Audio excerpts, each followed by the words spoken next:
Yeah, I mean, it does seem like this is the meta for Chaos Nova for sure. Alright, Druid.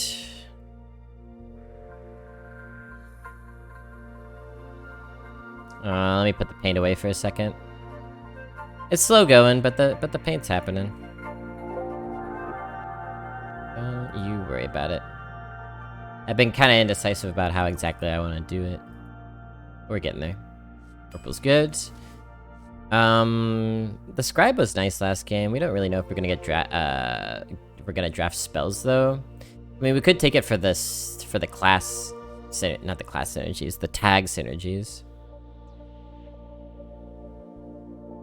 You really need a super heavy late game to make it work, IMO.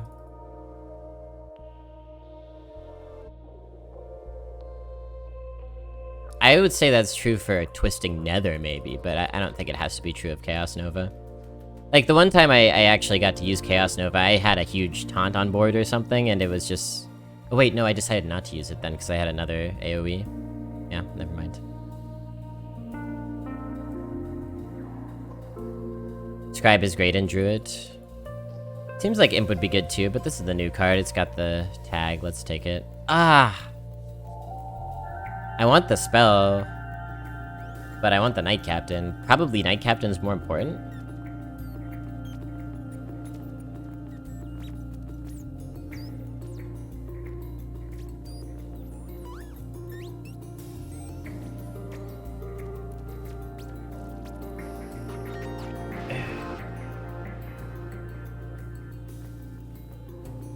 What's this?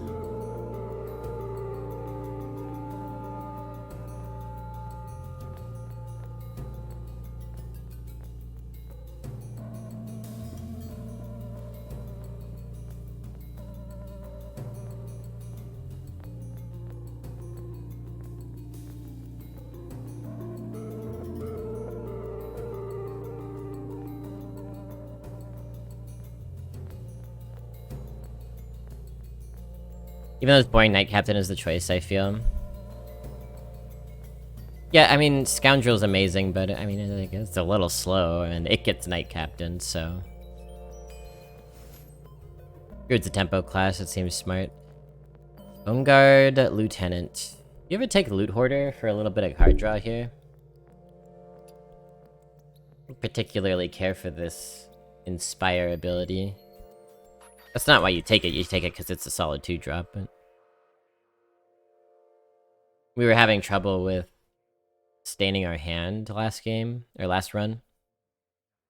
No to Loot Hoarder.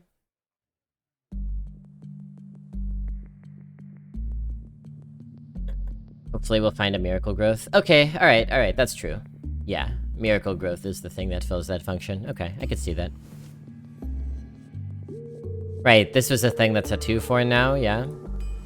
Not that it matters for our purposes. Another one of these. Oh, that's pretty good. That's pretty good too, though. Oh, what do you think among these two? A poison?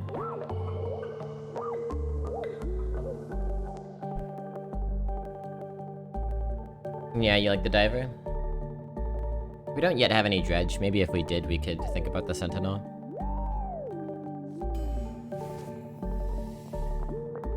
Alright, I'm inclined to take the living roots, but maybe some people would argue it's the best in shell.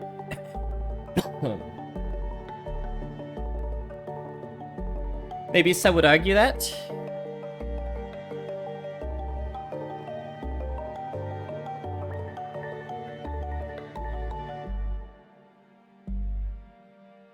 Some might say... Egg Gamer. Can't spell egg gamer without g-g-g. No.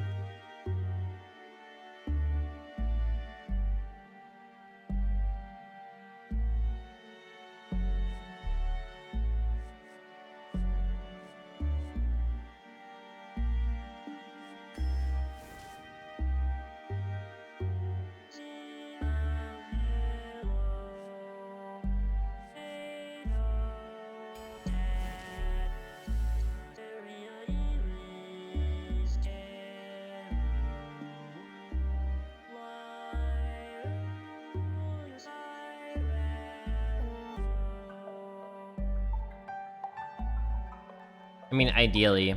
But yeah, that's not that good, right?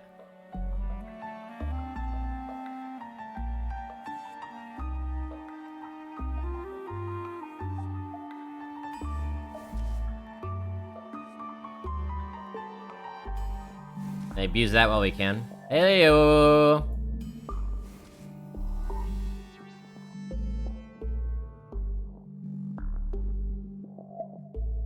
EID seems pretty good.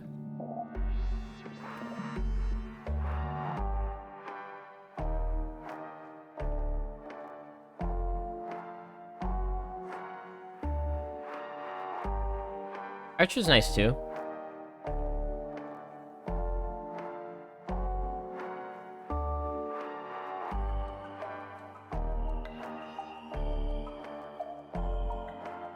Just in the curve.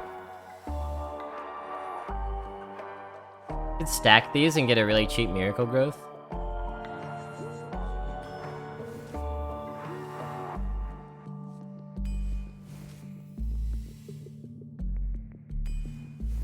That's a good one.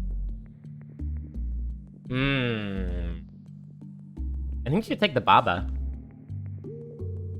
Baba is you. Like, what do we have? We have 1, 2, 3, 4, 5 spells already? You take it. I mean, we need 3s, but...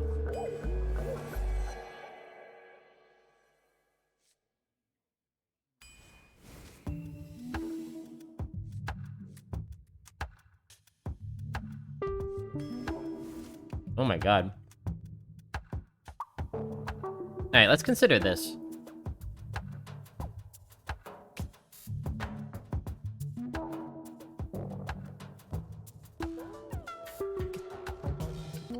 With 2 miracle growths, the sorceress seems like it'd be pretty good.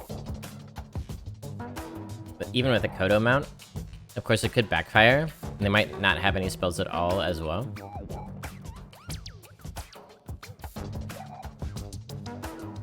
But given that we have 2 growths, I have to think the sorceress is better than the bog creeper here.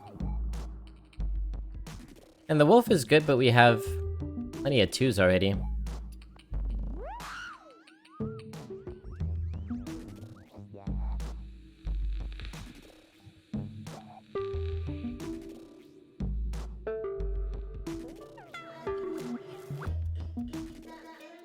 Sorceress has like 3 less percent than the dire wolf.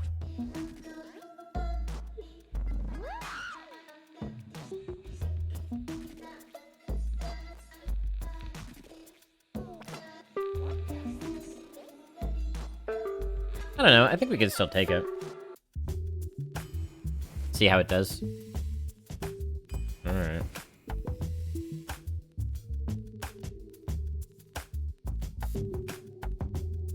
Add a random paladin card to your hand.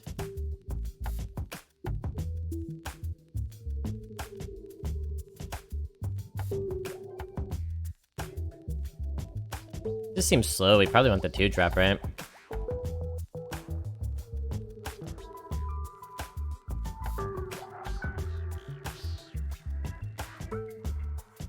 Play 2 cost cards on 2 and 3. I'm glad we took the diver.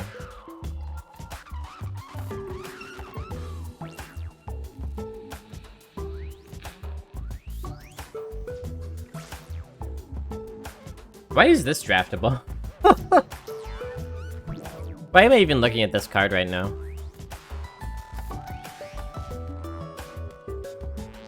You want the Crusader, really? It's so slow. I don't think so. I think with 3 Miracle Growths, you want to be as light as possible. Yeah, Discover would be different. So many Paladin cards are crappy secrets, right?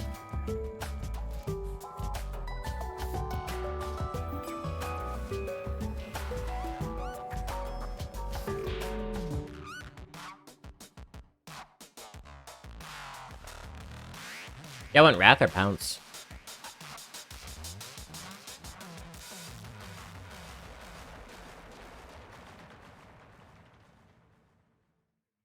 Maybe for this kind of deck, Wrath is a little better.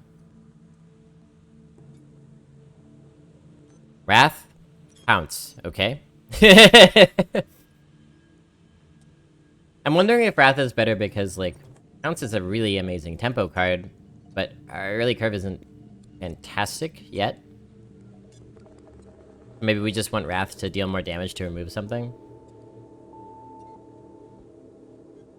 I guess they deal the same amount of damage because you hero power with Pounce. Draw growths. Okay, if we Miracle Growth, then maybe Pounce is better. Like, you could Growth into Pounce.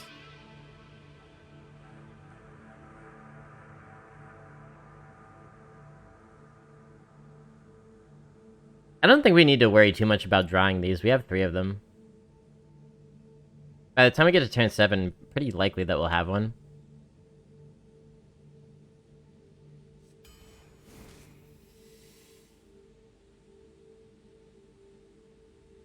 Hmm.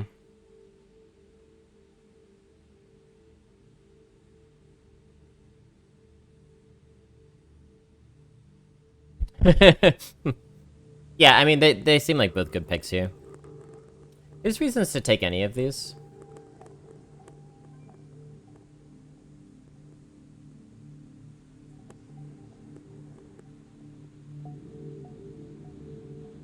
And they all have pretty comparable win rates. Maybe just the guard. Like, you can taunt something if you need to buy yourself some time. Guard goes with Kodo mount pretty nicely. The 1-drop, you can fill curve with a 2 and a 1 on 3. Is Diver a stupidly broken card, or is it just me? Nah, it's not just you, Zeppu. It's the whole community. Pretty much everyone wants it to go, I think. And honestly, it probably will get banned at some point, is my guess. Maybe in a few years.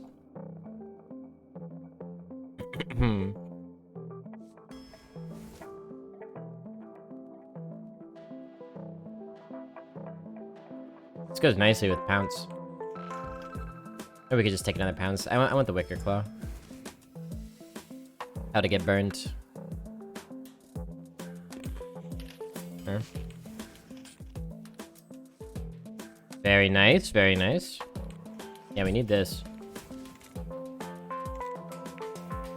Okay.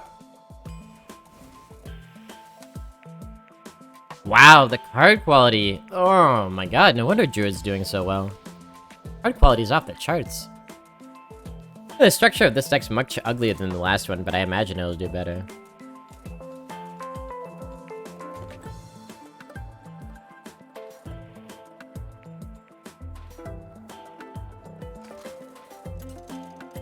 The mothership. Da da da da da. Da da da da da da da da da da da da.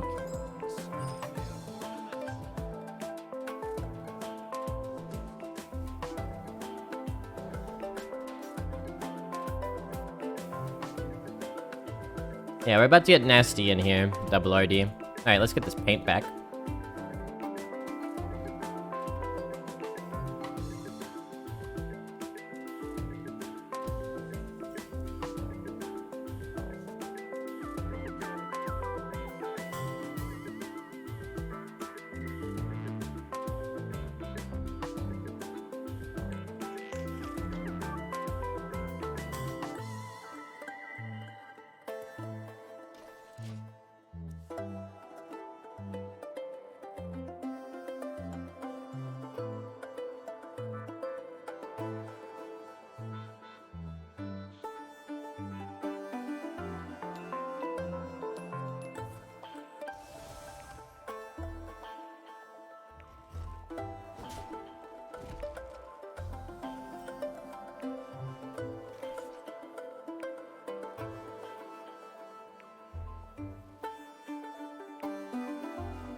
We drew one of our 2 3-drops. This should be a pretty good game for us.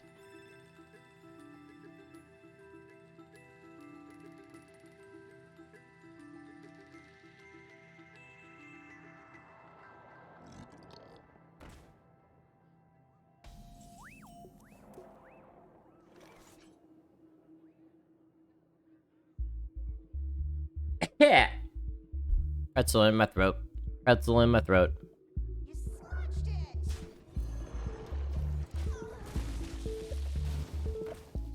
That nice aggro hunter go 5 and 3 that really should have gone infinite.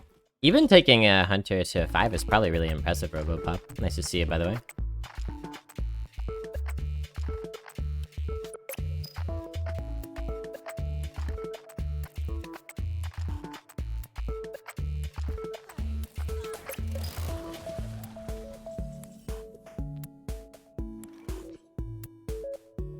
Okay. I mean, not the worst beast for that to happen to.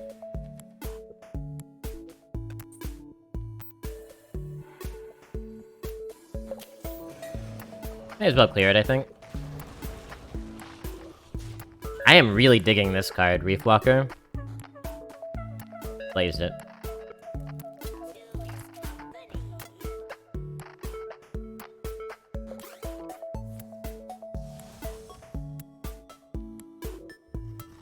We just start going face here, yeah? Don't need to worry about that in particular.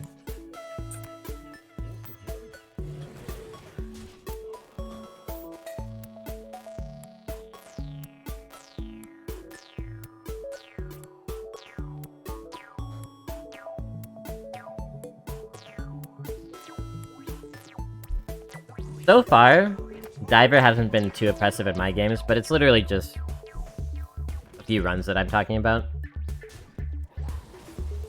I believe that it's, you know...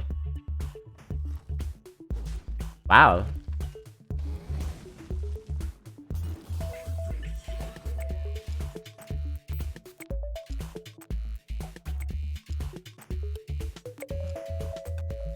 So it'll be a 7/7?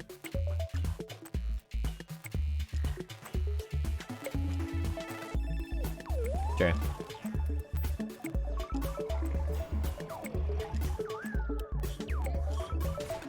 That's crazy, and we can just do that again next turn. Or we can Baba and Slime Scale. Crazy.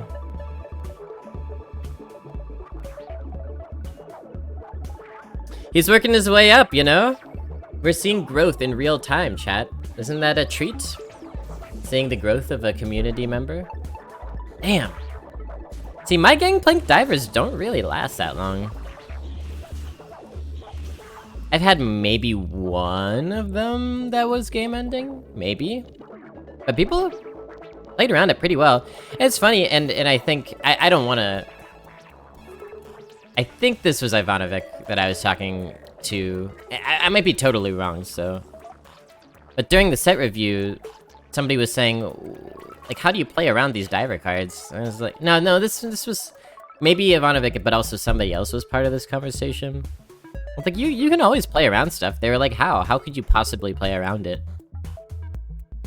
Like, oh, there are many ways. There's always ways to play around something that isn't called Raid Boss and Ixia.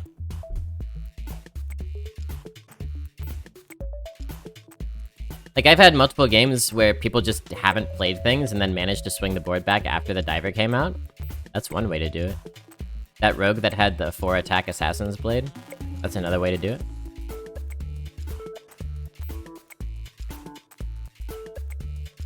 I think we just play another growth. It's gonna be overdrawing.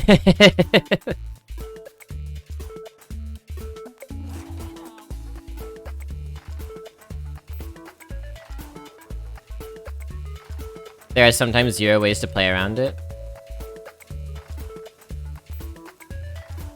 Yeah, I guess we need to be more specific then, because there's sometimes 0 ways to play around Murloc Tinyfin as well.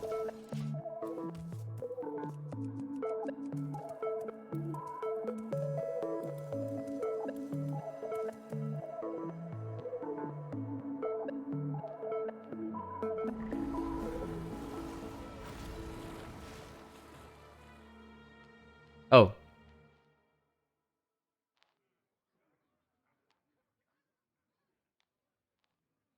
Well, that's not that scary. It's a little scary.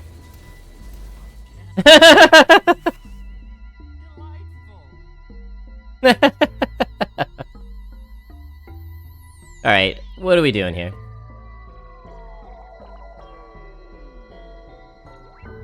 Oh, so many options. Let's maybe shoot one and then Kodo and kill this. You could also mothership into here. Do I have lethal? 14, 15, 16. Damn, good spot. Oh, and we also have it with this, though.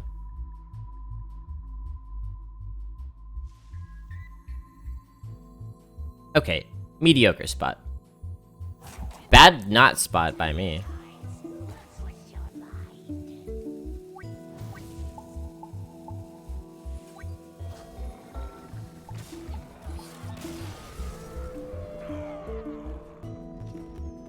Well, Murloc Tinyfin isn't doing anything impressive. It's a 0 mana 1/1.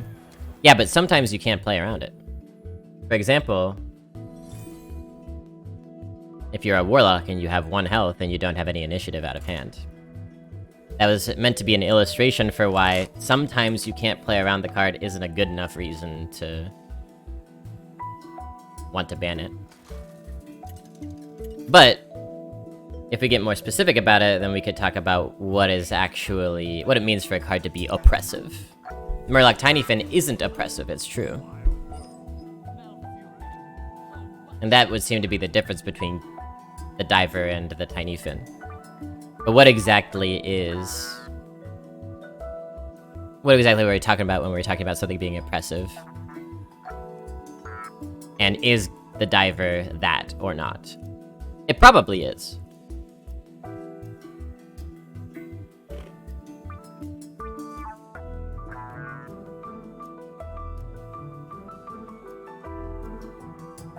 I didn't hear you, Arrow Girl. Can you speak up? I didn't quite catch that. It's loud in this cave. We can keep Pounce, I guess. Make sure they don't jump too far ahead. This hand is fine, honestly.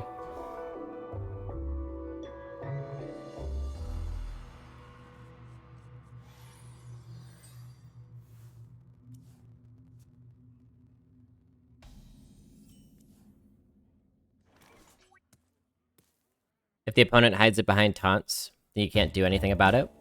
Also true of Murloc Tinyfin. Heck W.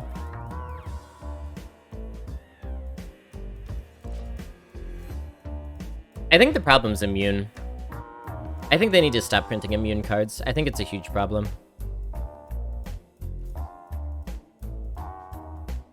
I think immune is why Raid Boss Onyxia is so oppressive.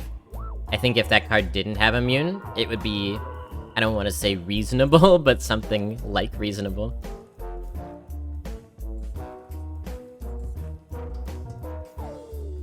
We can do some fancy footwork this turn if we want to. Like, you could Wicker Claw, coin the Archer, and then Pounce, and then you have a 3/4 on an empty board. It seems like too much, though. I think I'm gonna coin out one of these 3s. Maybe Pandaren?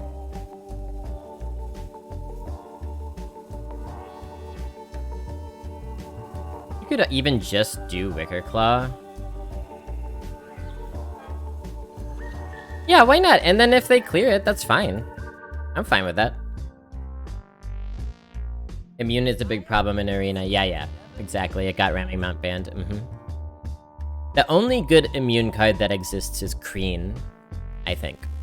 And Kreen is even pushing it. I just like Kreen. But if they just took immune out of the game as a keyword, I think that the game would improve. But instead, they seem to be printing more and more immune cards because that's their idea of how to handle power creep. Terrible, terrible, terrible idea. Did I say terrible? Did I mention that? We send this in here. Pounce hero power. That's 3 damage, and then Archer. Clears that. Doesn't seem worth it to me.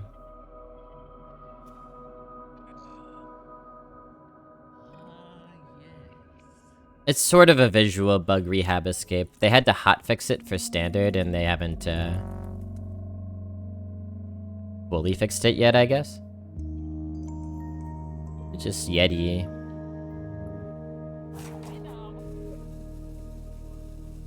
Why don't we just do this? This is fine. Yeah, man. I don't mind this.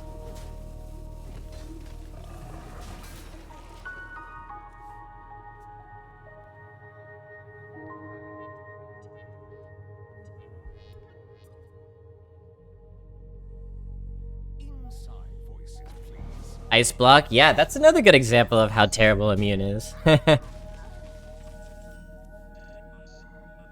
Cards that require you to have hard removal or lose the game. Yeah, because some classes just can't really do that. We can play this next turn if we play this now.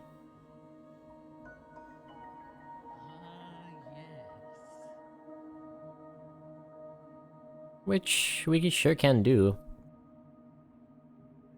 We want that? Oh no, we can't. Never mind. Don't listen to me. Because you have to use the coin first and it eradicates the discount. Okay. What was I thinking of again? We could pounce to get rid of the 2-3. Might be worth it.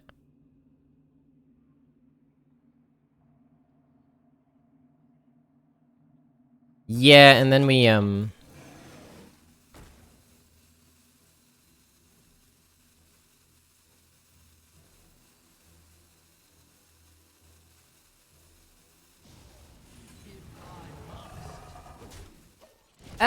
maybe Pounce wasn't worth it there, but it protects our 4-drop, so that's reasonable. And we could do 2 and 3 next turn, and then, Miracle Growth turn after that.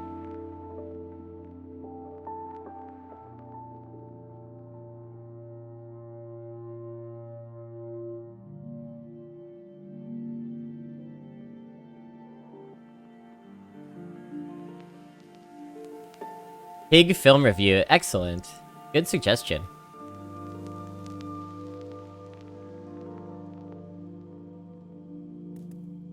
Pig Babe in the City.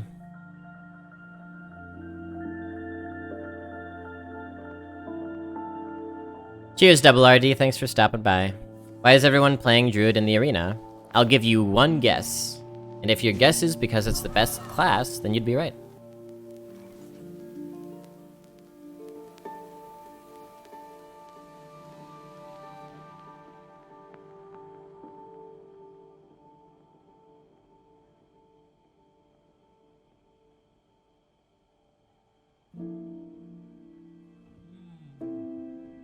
I see. I see.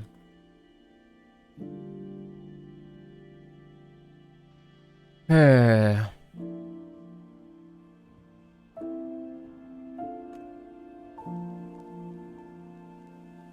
was I thinking of again?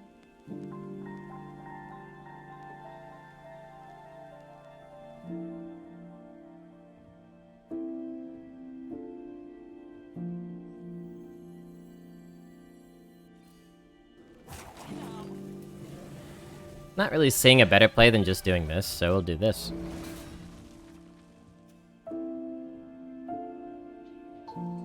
Guess that's not specific enough, because you could say if you don't have hard removal for Ultra Soar, you lose the game.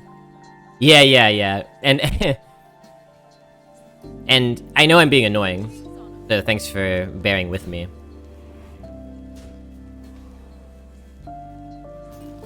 But it is worth going through, because, you know, we're pretty predisposed to complaining about specific cards or the meta or whatever in the arena community, and there's nothing wrong with that, but a lot of the posts that I see on, for example, the arena Reddit are complaining in a way that's not entirely fair and is purely emotionally driven, even though they're posts that are framed as logical. Men love to frame their emotions as logical. Classic men.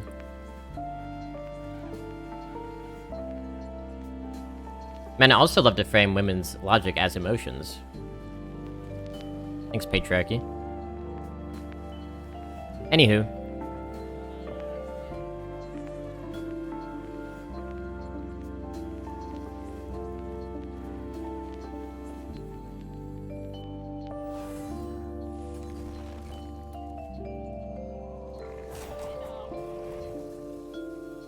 The miracle growths just chain into each other, it's crazy. That's why I kind of feel like it's worth going through this exercise of identifying what actually is problematic or oppressive about a card, other than just that it feels bad. It feeling bad can be a good starting point. But is it like Knight Captain, where feels bad, but you can play around it, you can have some agency there? Or is it like RBO, where it feels bad because you didn't just play a game, you played a 15-minute screensaver? And I think that any one of those examples that we've given about the Gangplank Diver wouldn't make it oppressive, but all of them taken together maybe does the trick.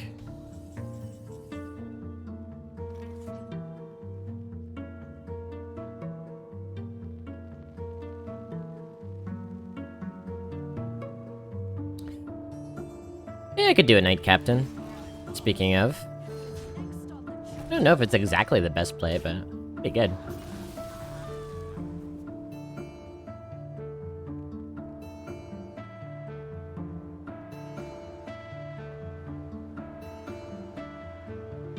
He's gonna watch the stream in his head with the new 5G injection. Where do you think y'all are watching this stream? I'm in your head, make no mistake. No! Damn, dude. Brutal. Nah!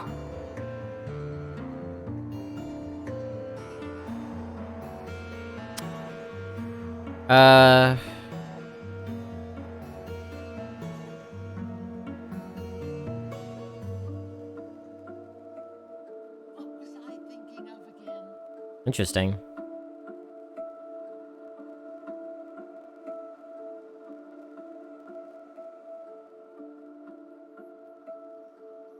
Oh, man. Wait a minute. 5... How do we want to do this?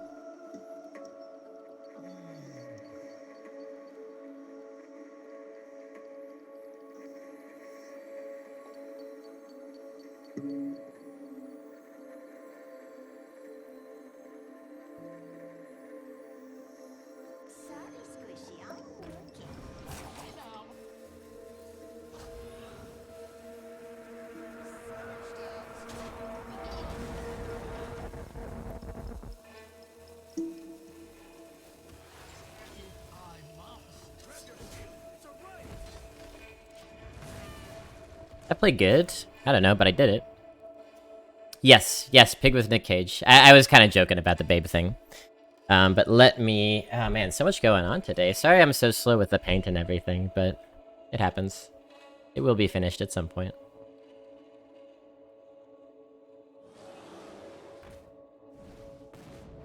The problem there is going to the Arena subreddit or the Hearthstone one, basically Mos Eisley Cantina. Yeah, not a lot of good content on the Arena subreddit.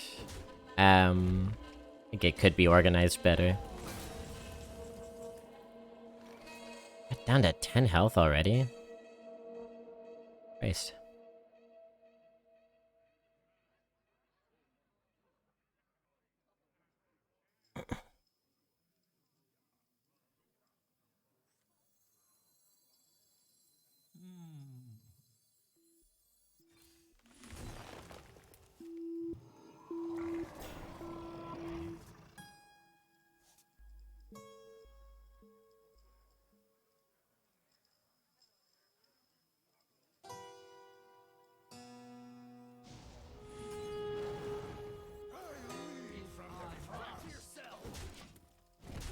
Pig, I would really consider rating Pig 5 out of 5 blobs, a rare 5 out of 5. If not, it's a 4.5 for sure. It's Nicolas Cage's finest work, arguably, depending on what kind of Cage is your favorite. He's in a more subdued, naturalistic register. Are you fucking kidding me? With this mulch? Jesus Christ.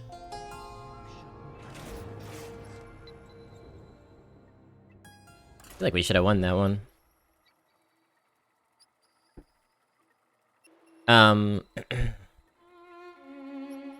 If you haven't watched Pig, I highly recommend it. It came out last year. The trailers kind of made it seem like more of a revenge thriller, which it really isn't. So don't go in thinking that it's gonna be some sort of beat 'em up movie. I don't want to say too much about what it is. But Nicolas Cage said in a recent Reddit AMA that he considers it his best performance, which I am inclined to agree with.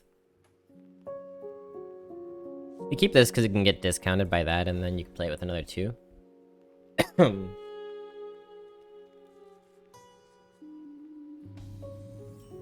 It's such a soft performance, it's so quiet, and I'm talking about his performance so much because the movie really is built around his performance and depends so much on it, because the whole movie is just sort of like people he encounters in the world reacting to the kind of person that he is and the vibe that he brings. Yeah, pig. And there's just so much quiet beauty in it. And there are like all these stealth themes that emerge after a while. The movie's not really about what you thought what it was about. It's really about like mourning your loved ones, but also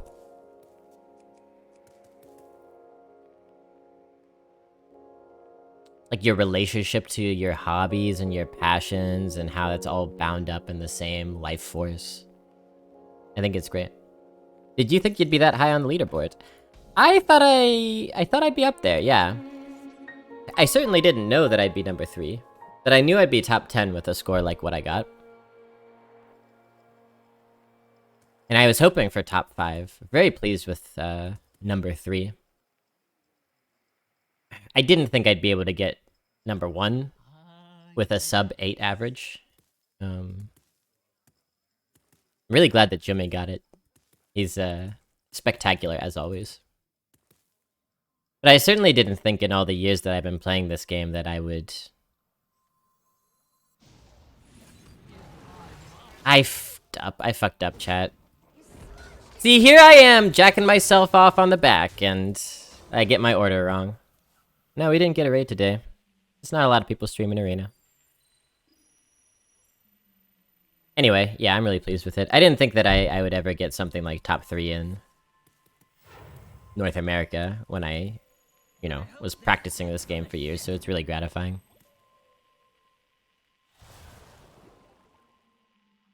If anyone wants coaching, we can work out a rate. Just message me about coaching. Hey, Velstorm, good to see ya! Ooh.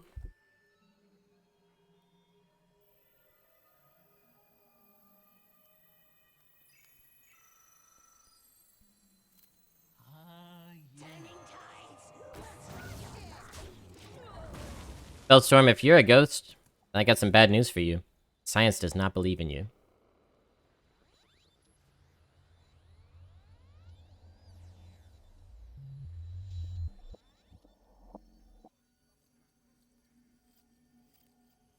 Let's give him a wolf's welcome.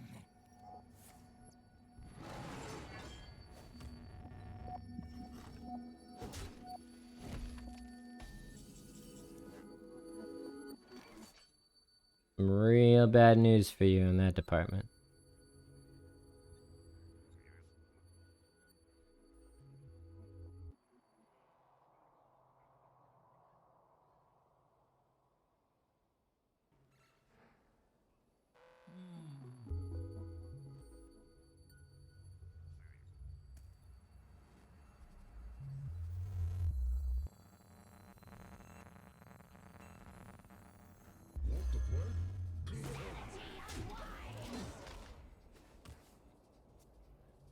Yeah, definitely watch Pig Chat. Highly recommend it. And, I don't know, that's a movie for the Nicolas Cage haters to watch. I have less and less patience for people who, like, mock Nicolas Cage. Unless there's love in it. Like, there is plenty to mock with love. But he actually is just a tremendous actor. Very thoughtful and, like, pushing the medium in ways that most actors don't. And I used to be one of the ones who mocked him. I thought he was a bad actor, and I was just simply... I was simply wrong. That's one of the many things in my life that I've been totally wrong about. And I actually feel like, having like read that AMA and reflected a little bit on it, I feel like Nicolas Cage has taught me a lot about acting and life, in a way. Not to be like schmaltzy, but... Do we want to do this 50-50? What was I thinking of again? Use Pounce and then... We could totally get screwed, like we might give them the cheap one. I don't know. Maybe we could, Diver instead. Diver's pretty good.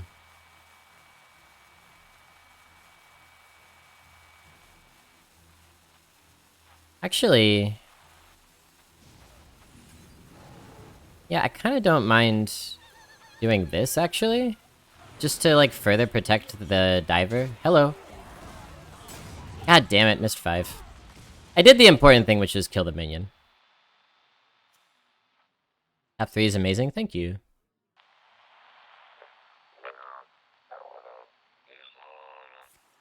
I intentionally phrased my questions so it showed more faith than the last time I asked. I want to believe.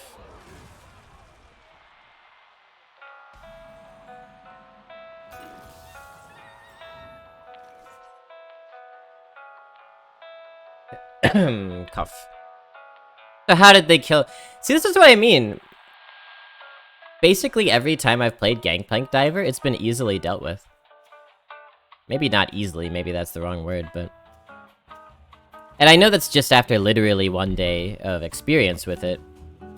But, 90% of the games that I or my opponent has played one so far, it's been good, but not any more or less good than any of the other top tier cards. But yeah, again, take that with a big grain of salt.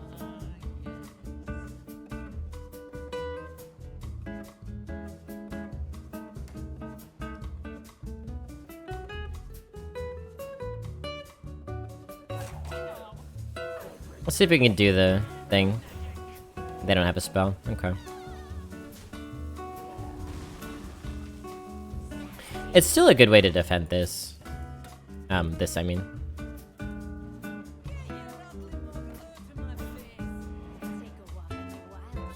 He did an interview recently, and he said, despite all the trashy films he's been in, he never phoned it in. I have to agree with that. Yeah, that's the interview I was talking about, the Reddit AMA. Highly recommend it. He's got some incredibly thoughtful responses. Maybe the best AMA I've ever seen, or one of them. Oh. Okay. Alright. Alrighty.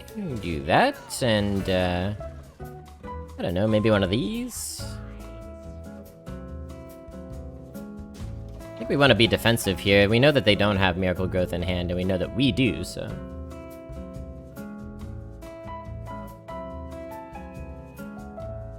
There are some performances where, at least from the outside, it does look like he phoned it in, such as his performance in the second film adaptation of the Christian Apocalyptica book Left Behind. He's really sleepy in that one. But I would believe that from where he's standing, he's never phoned it in.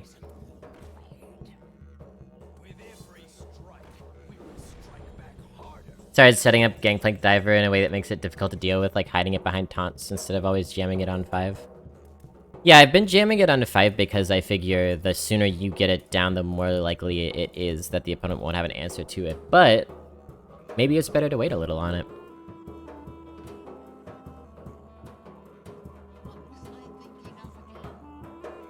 Big yikes on that.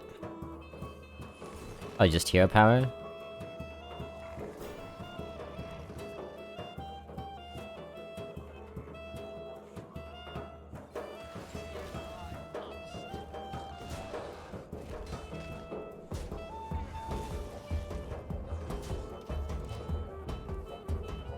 Our Panther's good.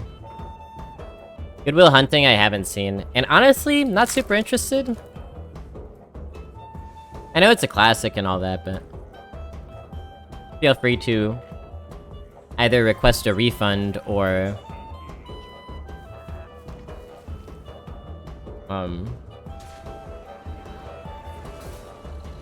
pick another movie.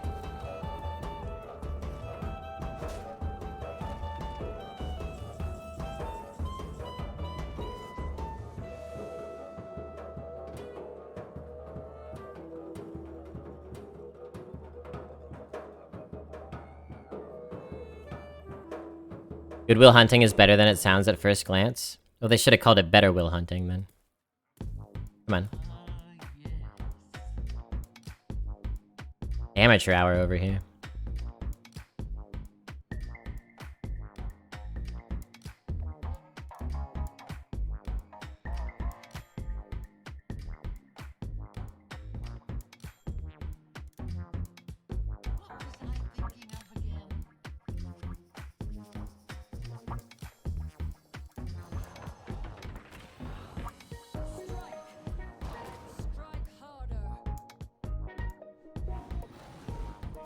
Do we win?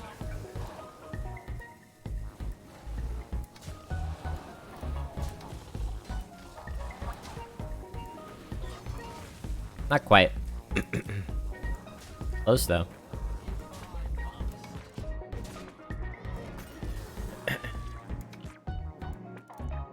It's an amazing movie? Well, they should have called it Amazing Will Hunting, shouldn't they have? I got nothing against it, I've just never been particularly interested. I don't really like the whole, like, mournful Boston masculinity vibe. And that's like that whole... That's like Matt Damon and Ben Affleck's whole thing. Not my favorite vibe. But then again, I did like the mournful Boston masculinity of, the Casey Affleck movie, Manchester by the Sea, so... Yeah. I like Nick's performance in Moonstruck. Yeah, he's good in that.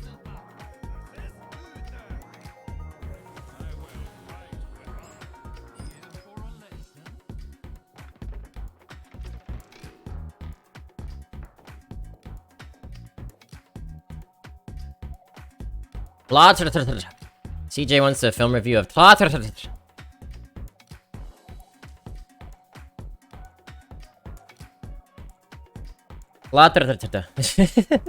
Well, we can dispense with the pleasantries and just say all the Lord of the Rings movies are 5 out of 5. Just kind of get that out of the way. They're stunning accomplishments. Two Towers specifically was my least favorite growing up.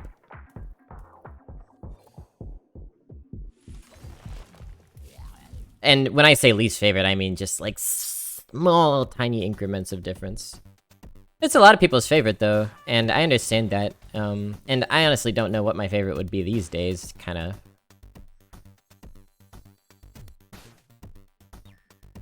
Do we even play this? Need something to play next turn, right?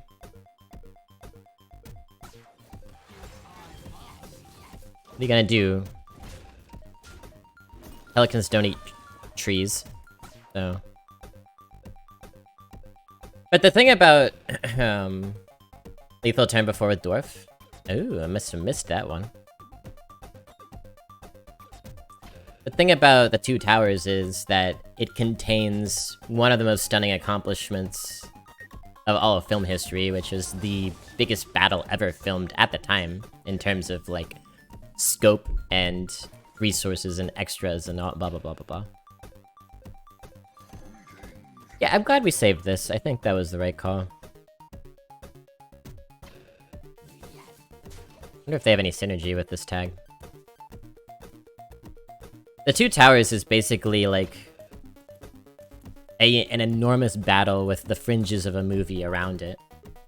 And I think it does an incredible job of like cross-cutting in the editing to get the scope of the whole battle while also having relief by seeing other parts of the story and...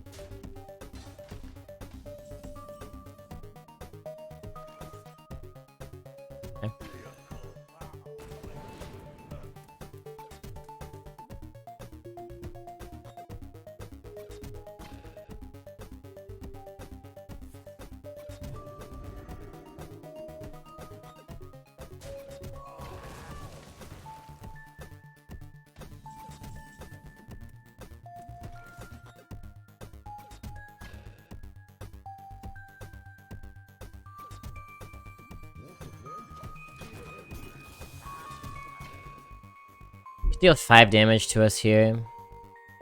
Play a 4-drop and hero power next turn. Helm's Deep is based off a real-life battle? I did not know that, John. That's very much an it's John fun fact.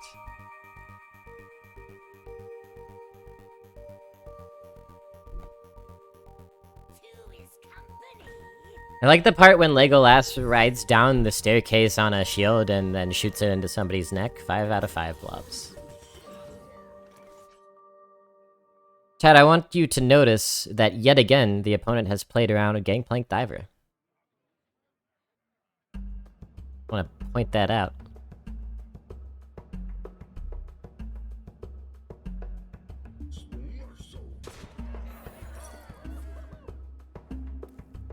Gonna go ahead and throw that at ya.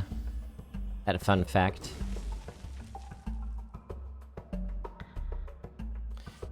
In fact, I don't know if we can afford to play another Gangplank Diver here.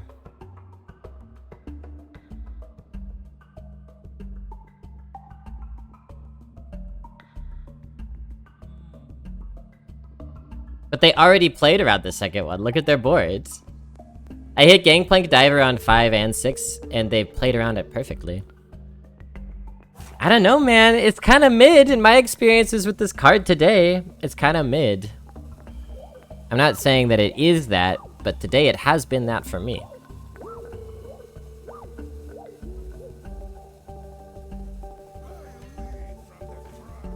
I think we gotta do this. It's both a value trade, it's a little bit sticky, and it activates this, so I think it's a good idea.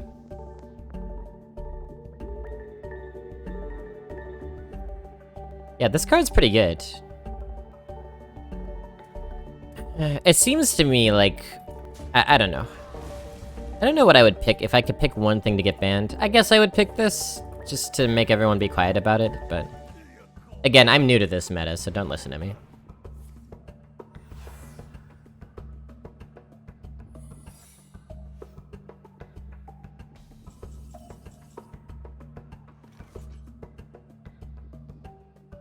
Another one, Christ.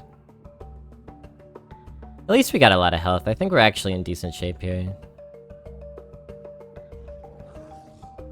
Do we try a hero power maybe in case it's noble sack? I think that's pretty reasonable.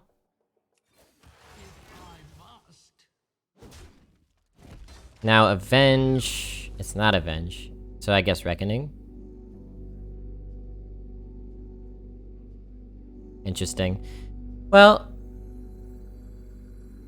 Well, not reckoning. The heck? What the heck?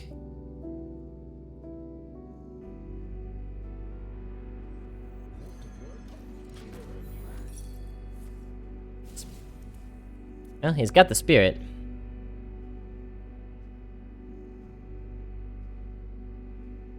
Maybe that's not the right color. Maybe we want like a...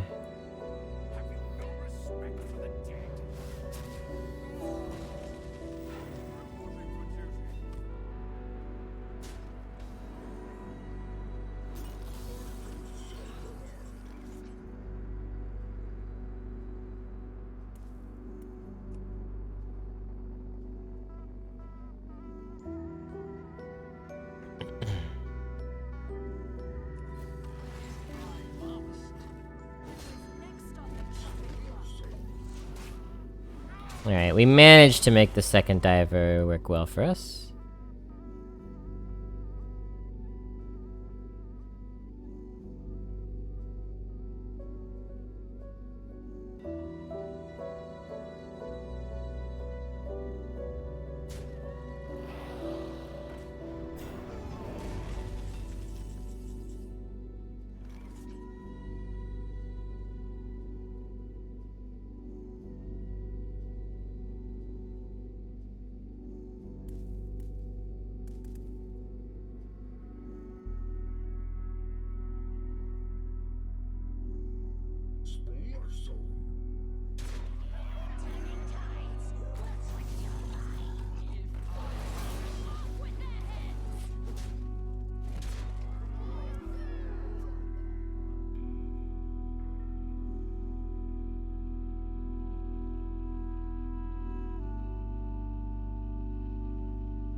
Alright, good one.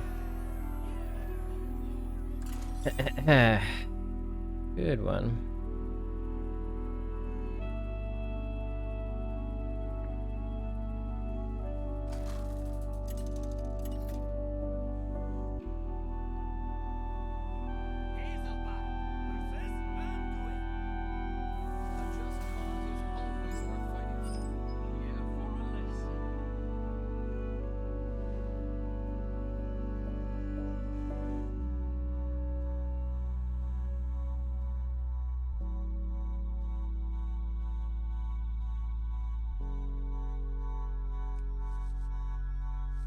Our Panther's really good. I wonder if it's good enough to keep here.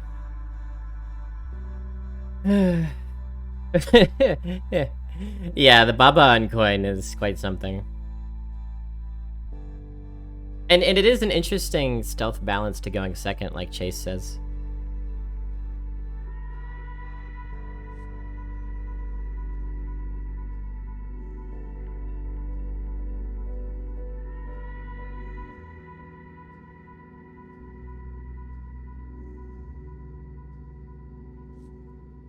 I'm actually gonna keep this hand.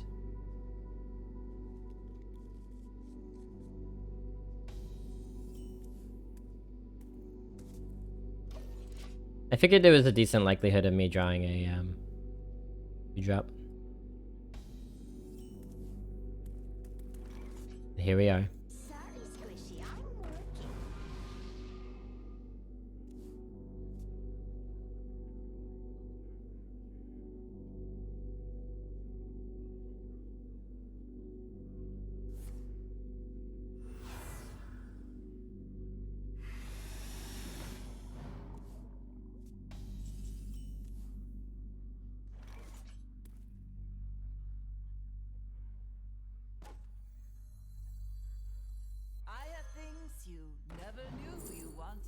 I have things you never knew, you never knew.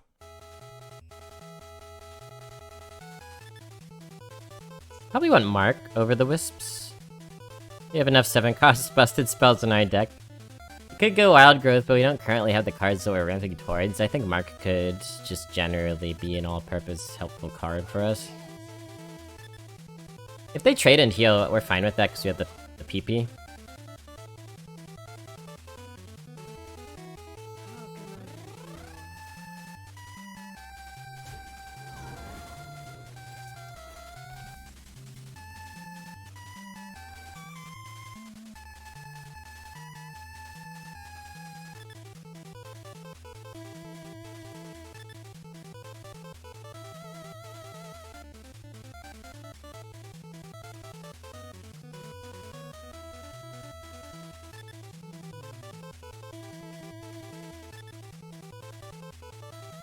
Power Word Tentacles. Power Word Tentacles. Yeah. Okay, well.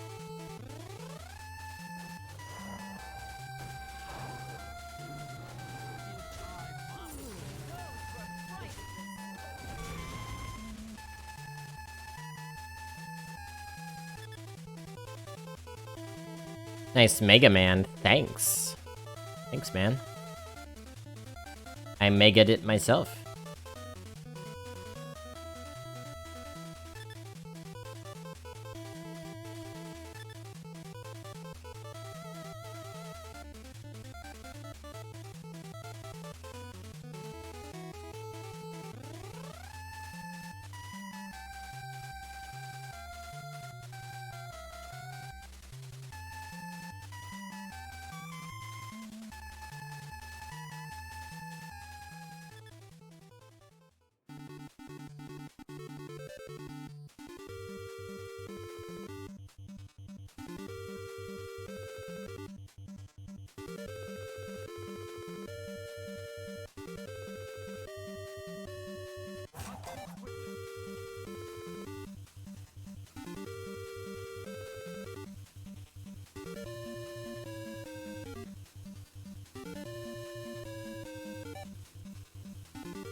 Alright, what are we doing here?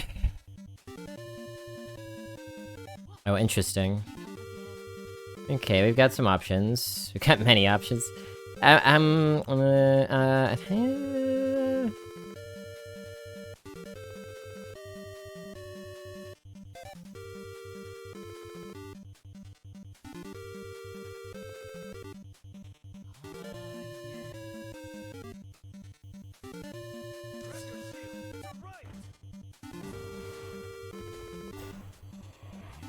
I think I like this line, because we get, like, just a crap ton of damage face.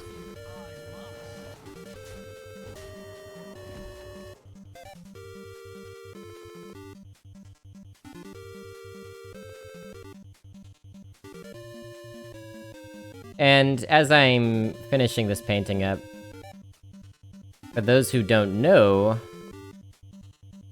KY is the sexual stimulation jelly.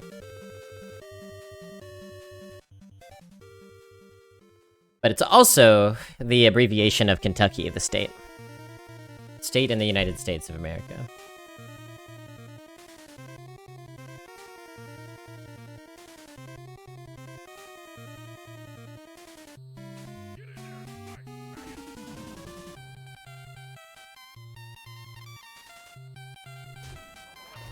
And this is Blobby in Mammoth Cave in Kentucky. I think I'm done.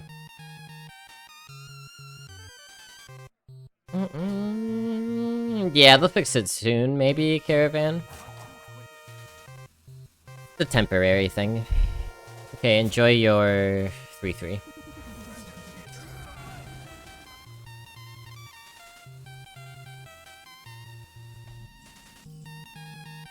Lethal? Lethal? Lethal? 4, 8, 11, 12, 13, 14, 15, 16.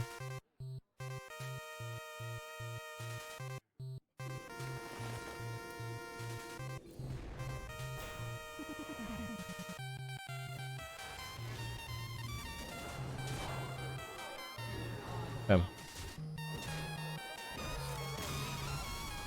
Thanks, B! Y'all can look at my painting now. I finally finished it. Here you go. Blobby in Kentucky.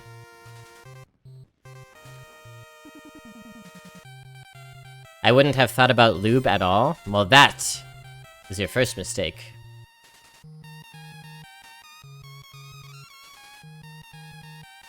Could be painful otherwise. Masterpiece, thank you.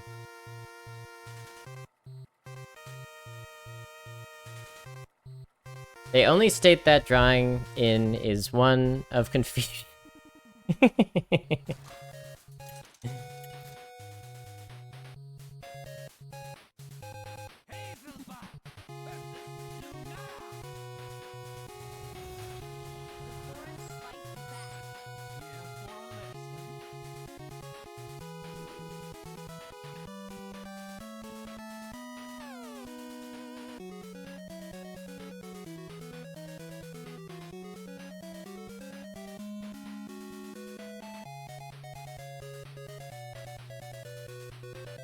Warfric.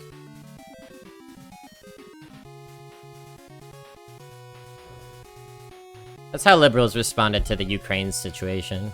War? Frick. Gosh darn it. War again? Unprecedented.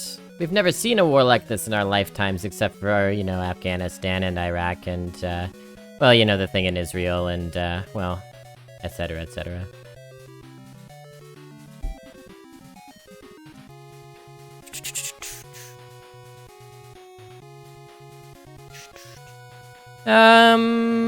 You can get the Corporal out there, and then they kind of have to hero power it down.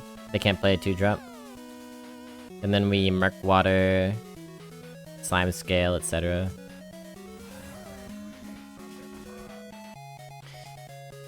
Is Fox still supporting Putin, or have they stopped that nonsense? I don't watch Fox News, I don't know. Bishop with me? I don't think so. Nah, he not here. He slept with me all night, though, Mr. Bishop. It was very sweet. Alright, you can have my scribe. Have my scribe.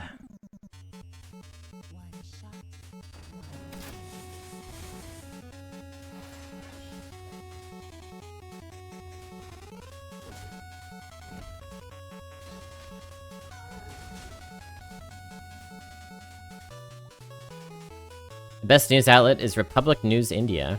Oh.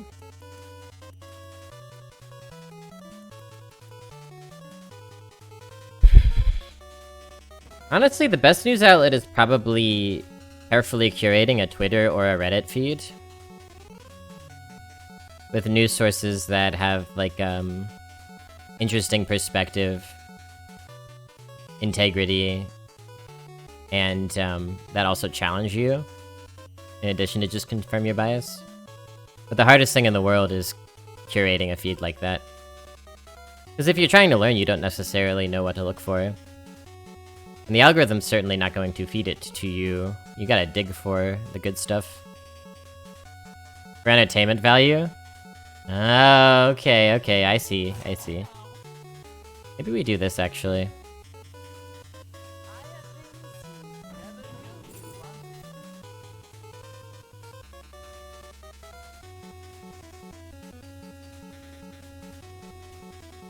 Yeah? Maybe? How's Simon? I think Simon's good. He's got new plastic food containers. Nice to see you, Tamikado. The bishop was very excited for us to get home from vacation. I think. Very, very excited. This is the problem. What do we do about this? I do not see a solution. We could pounce. We could try to find pounce, I mean. Just play this.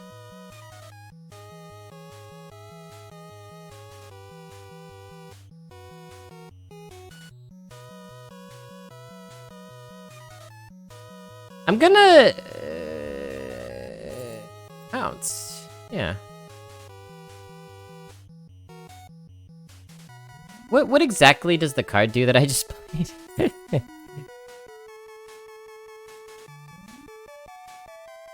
You know what, though?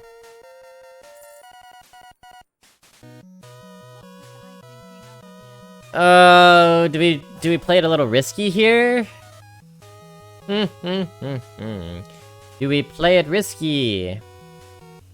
Here's what we're gonna do.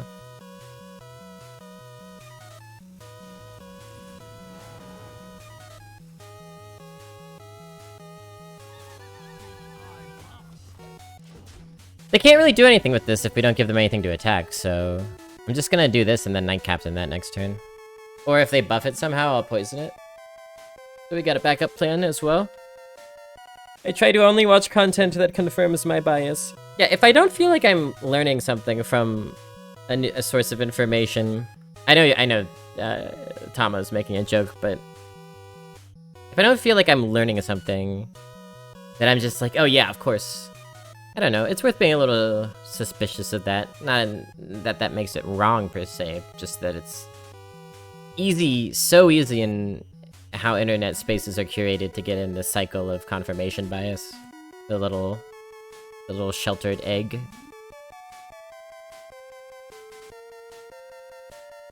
I like to feel like I'm learning something, and I'm not just talking about learning facts, like this thing happened today at this place in the world, and that's not what I'm talking about at all. I'm talking about, like, learning different ways to think about the world, right? I like watching news like I used to watch the WWE. So it's your,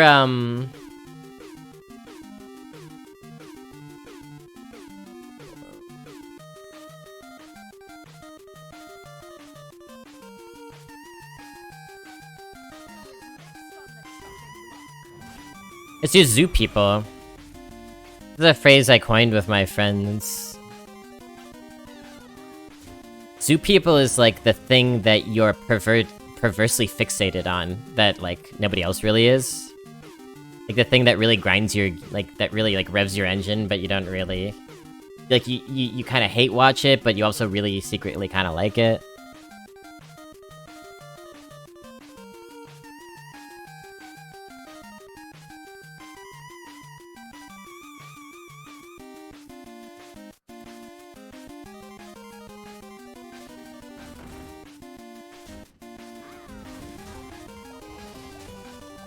So, like, my zoo people is Christian movies. I love watching Christian movies. I'm very passionate about them. They're all horrible. And they also delight me in a way that I think is a little bit hard for some other people to understand. Yours might be, like, terrible news. Like, if I watched terrible news, like what you're describing, it would probably just make me really sad. But for you, it's like, oh, this is so bad, I love it! For some people, it's public freakouts. And that's where the name Zoo People actually came from in the first place, because my friend who loves public freakouts, that it's like watching Zoo People like they're behind a plate of glass. I have another friend whose Zoo People is,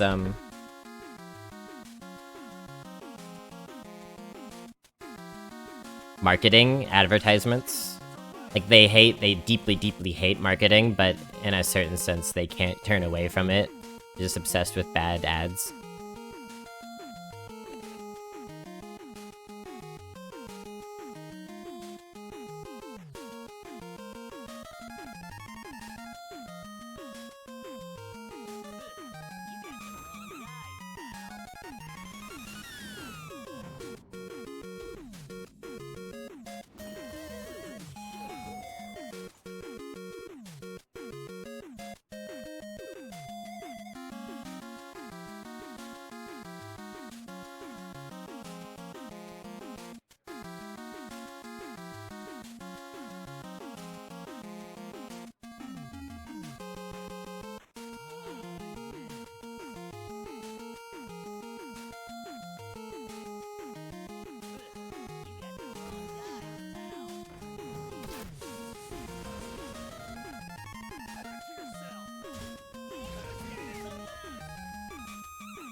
Okay. Hopefully this diver sticks, because we're running out of stuff.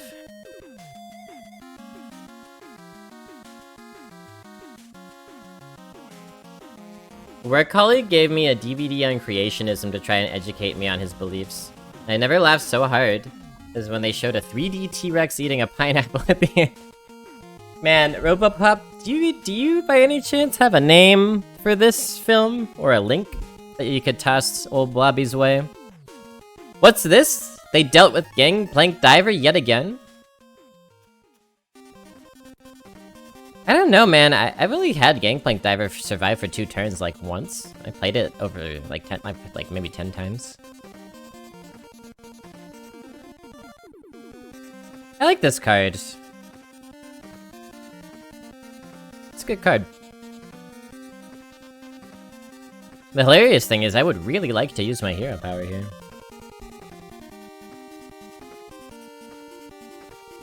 In fact, I think I will.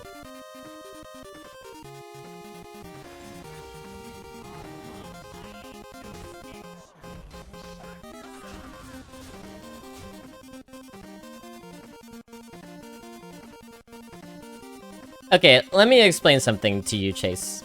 Have you seen The Godfather? Have you seen Indiana Jones? Have you seen Citizen Kane? Have you seen M? Have you seen in Wizard of Oz? Have you seen Un Chien Andalou? Have you seen The Umbrellas of Cherbourg? Have you seen original Suspiria? Have you seen every single one of those classics? And if you haven't seen any single one of those, isn't that like a reasonable thing to expect, that somebody hasn't seen every single movie? Have you seen Sharknado 7, the last Sharknado, It's About Time? Not seen M. What? You haven't seen M? How could you not see M? It was so important for film history. Proto Noir? Fritz Lang? I don't understand. How could you not see him? Doesn't make any sense. I'm literally shocked. This is meant to be an illustration. Sleepy Dragon. Ouch, dude. That's a big one.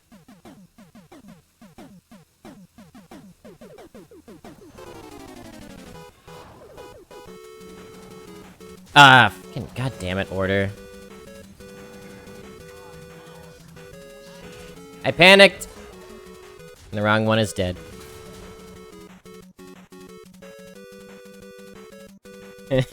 Genesis Paradise Lost. Oh god, thank you, thank you.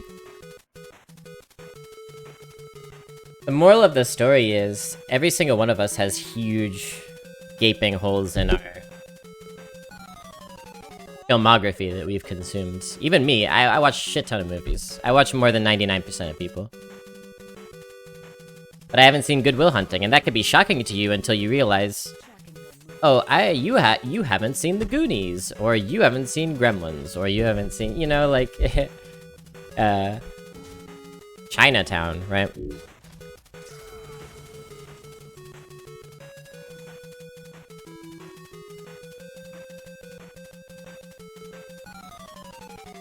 And if you haven't seen Chinatown, which could be an important movie to some people, that the person for whom it's an important movie could say, oh my god, I can't believe you haven't seen Chinatown, that's crazy. Or they could say, forget about it, it's Chinatown. If I had actually done my order right, they would have to hero power this to death, which is actually making a huge difference here. Well, maybe not. Maybe they would have blocked us out anyway. And they get to heal. Ouch. It's a big heal. You see Whisper? Thank you. Thanks.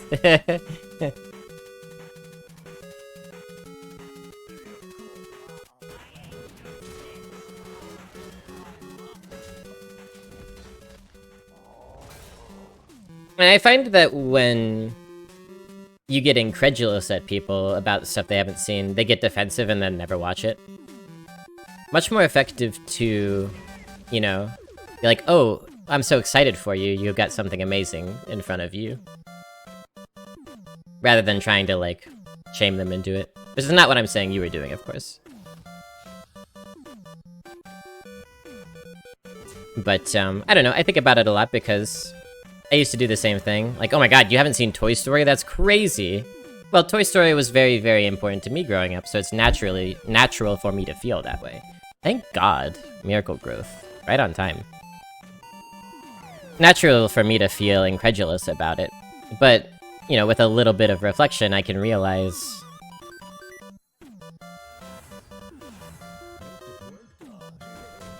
we've just watched what we watched, and if we haven't watched what we haven't watched yet. It's that simple. The coins were actually very, very relevant. Isn't that funny?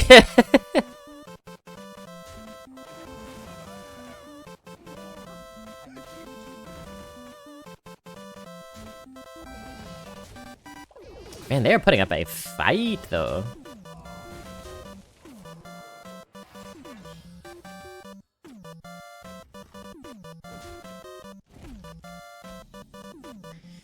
I've seen all those Untilted except for The Godfathers. I watched the first one.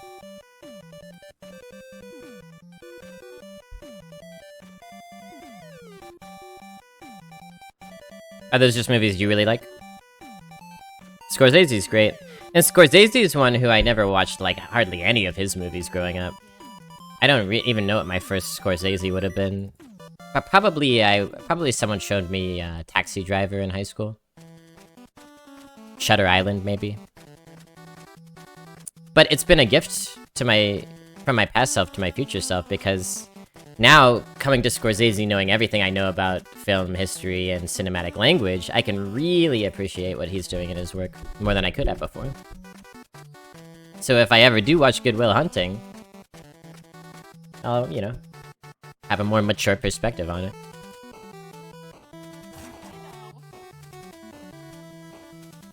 I don't really need to do this. I think we do this here.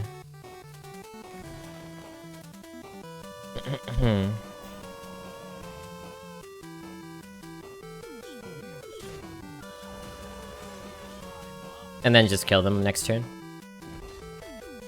Godfather's legendary? Oh, I thought it was epic. Maybe that's just the epic bug. Did not enjoy Godfather Part 2. Now that is an uncommon opinion. Most people think it's better.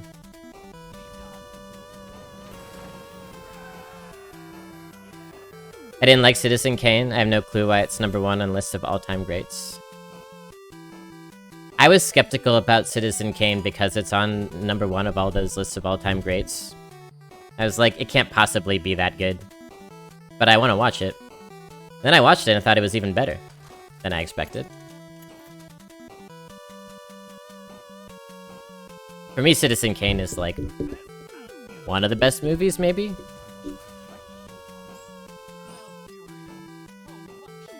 But it's also been a while since I watched it, so maybe I'd feel differently now.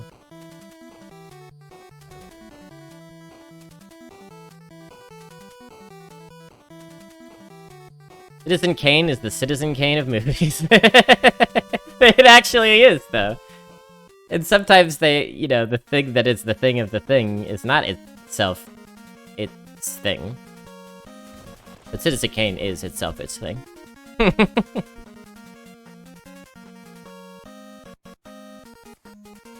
There's no Kane in Citizen Kane.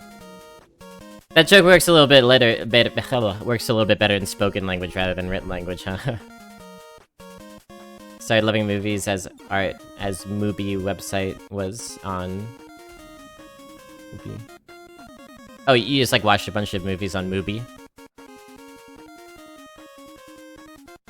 Yeah, and god damn it, like you said on Tilted, what we consider to be international film, what we Americans consider to be international film, that's a whole other thing.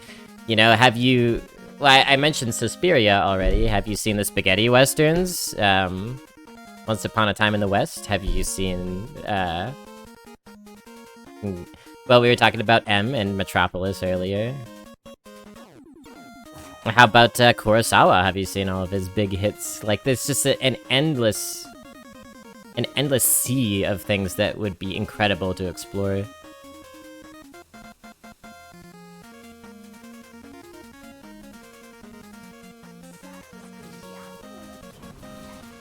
And rather than that being like a sad or a shameful thing, I think it should be exciting. Spaghetti westerns. I love Sergio Leone. Oh, I love... Those are my favorite westerns by far. I like them way better than American westerns.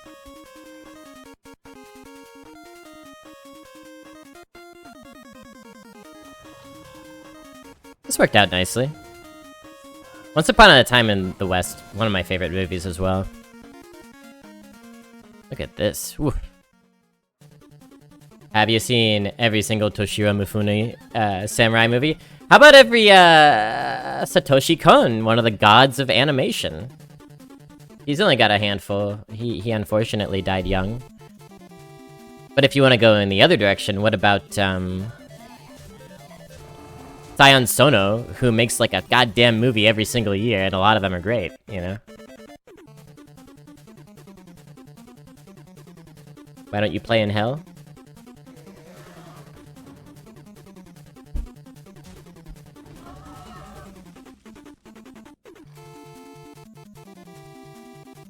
The Survivalist is on my list, Robopop, but I haven't gotten around to it yet. Hang on a second. 47911. Never forget. Okay.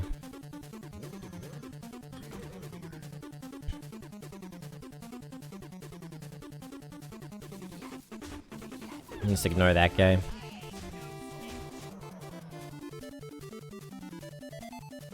You think the plots in any of Bruce Lee's movies are weak, then you're weak. He's gonna beat you up. Yeah, how about every Jackie Chan movie? Have you seen all those? How about Bollywood? How about Nollywood?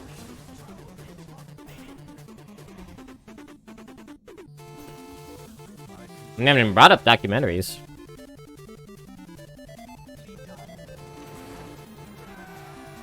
How about the Silent Era? The Passion of Joan of Arc?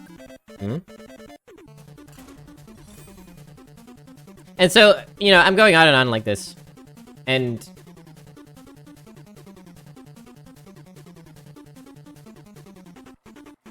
there's a certain kind of film fan, buff, whatever,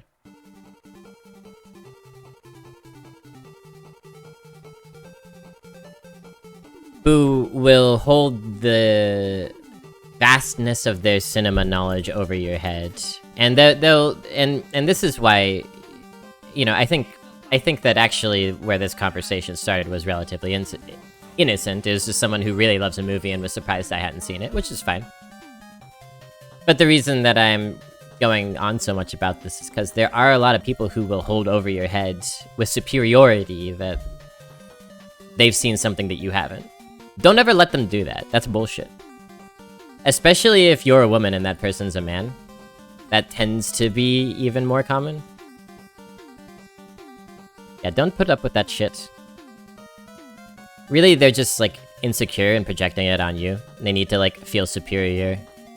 Because they based their identity on being someone who likes movies or whatever it is. It could be any sort of thing.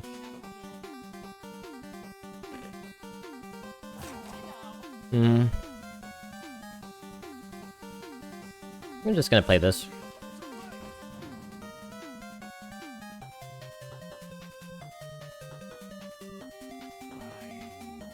We don't have to have a scarcity mindset about art. Art should be something that's bringing us together and teaching us new things and creating collective and communal experiences. Not something that divides us, makes some superior to others.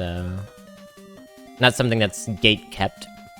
You know, when people say gatekeeping, they mean like, oh, you're not a real film fan because you haven't seen Bong Joon-ho's early work. Ah, fuck that. If you have, all the better. If you haven't, then you got a treat. If you ever get around to it. So we could play this and this. I think it's not a terrible idea. I want to keep the coin for the Knight Captain if possible. Hello. Whoop.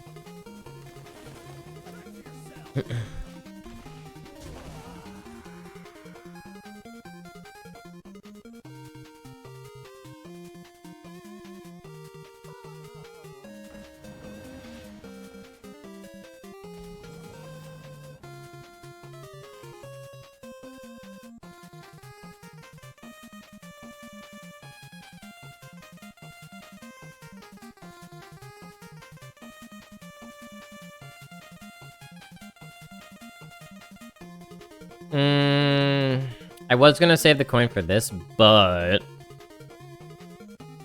that's really good, so. And we have a nice follow-up here anyways.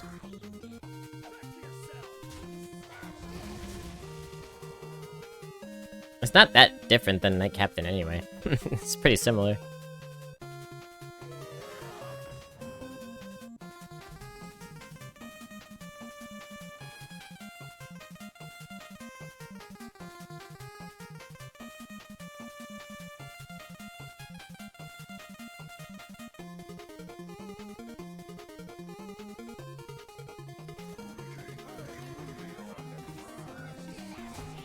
I want to smork.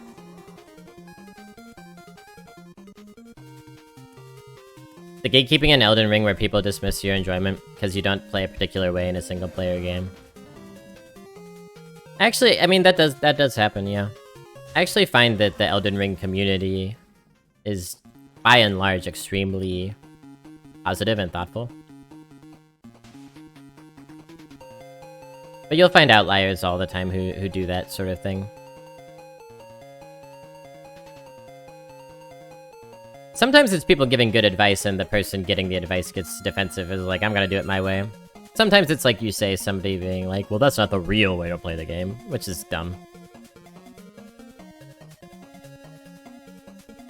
It's a privileging of your own experience over other people's experience. It's a little bit of a lack of empathy there.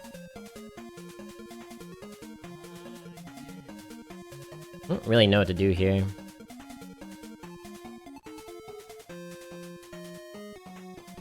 I wonder if we just Kodo mount and go face. I kinda wanna do that. Seems good to me.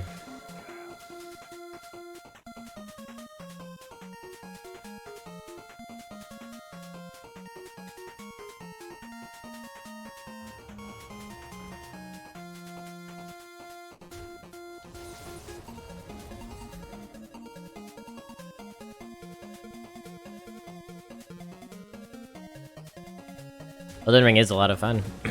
It's true. Quite a bit of fun.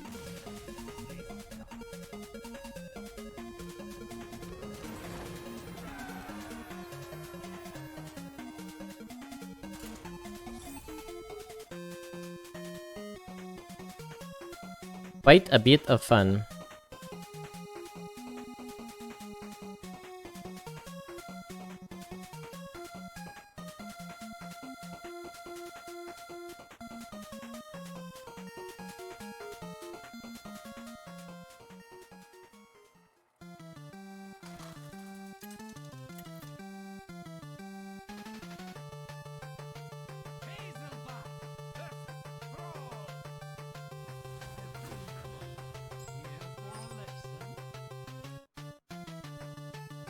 I played a little bit of Elden Ring on vacation, but I'm actually exactly where I was when I left because I just never beat the boss that I was trying to beat.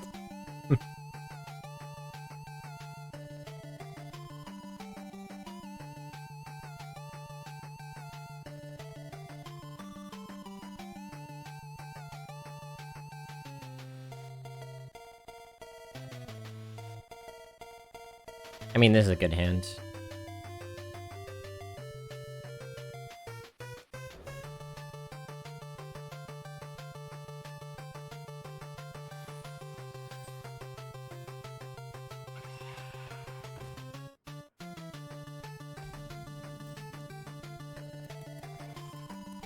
Genesis? Paradise Lost. I'm so psyched for that.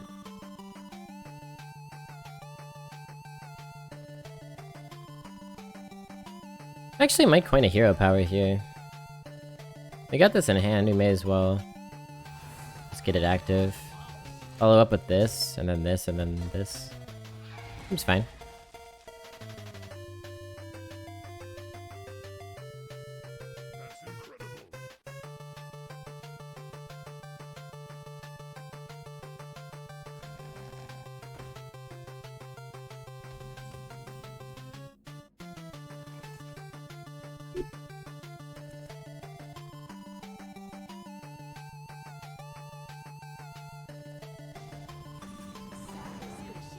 Alright, this deck is feeling really nice.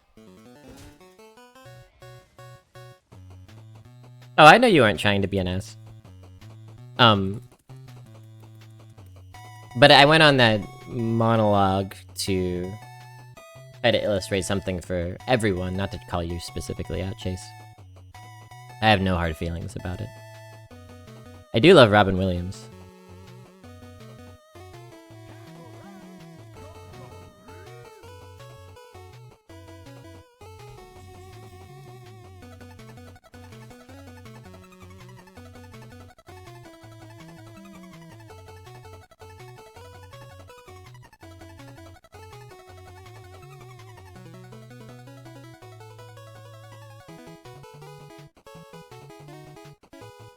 Robin Williams also won awards, not the Oscars, but he won awards for Good Morning Vietnam and Mrs. Doubtfire and The Fisher King. Have you seen all those?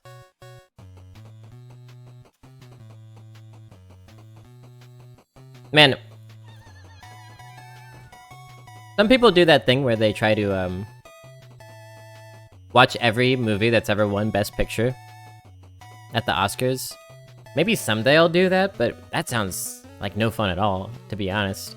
And I bet you'd discover a ton of incredible movies that you wouldn't have otherwise. But the Oscars kind of suck. And you'd get a lot of movies that like aren't really relevant or important anymore, or weren't even really at the time.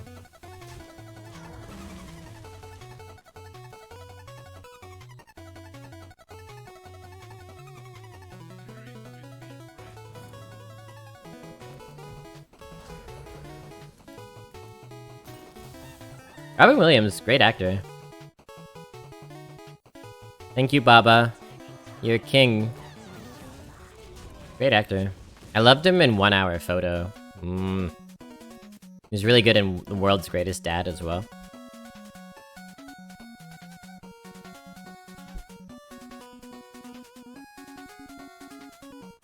He was even pretty good in Insomnia, which is one of Christopher Nolan's worst movies. He plays the villain in that.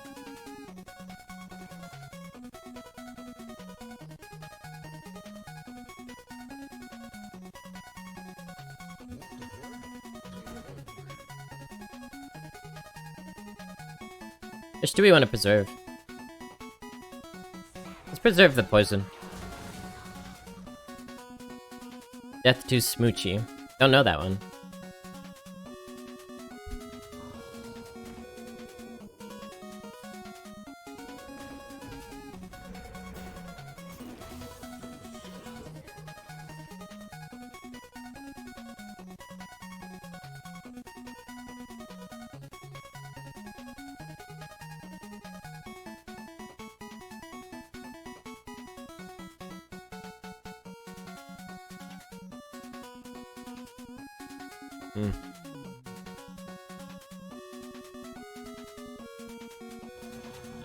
A bit weird, but I think I want to do it this way.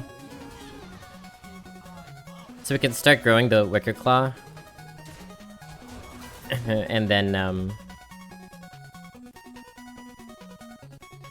maybe Hero Power again next turn. Robin Williams and Ed Norton. I could stand to see some good Ed Norton movies, because honestly, he doesn't impress me that much. I've seen American History X, he's good in that.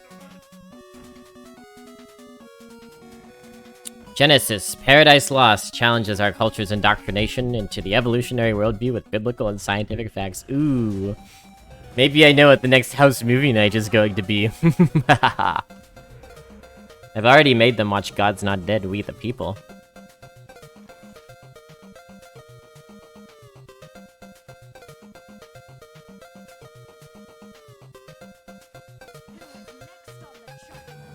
I'm evil, I know.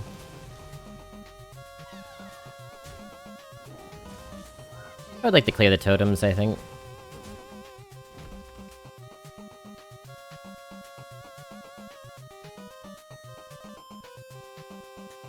Evolution destroyed with facts and logic. And pineapples, apparently. Fresh duck eggs, wow. Sounds good. Tasty, tasty.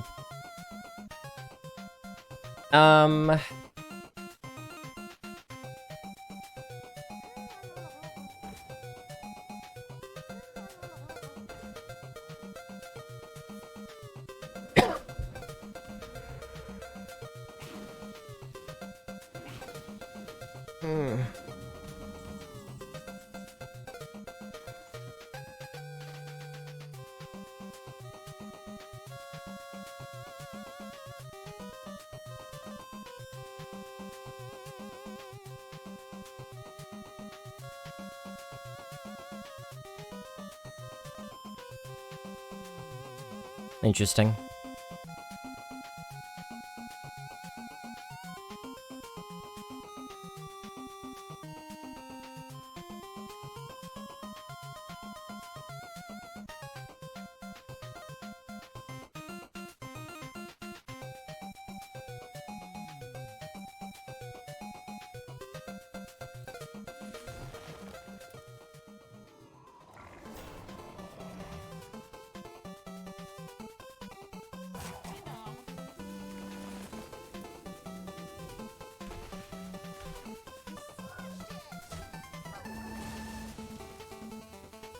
Honestly, I could stand to leave that alone.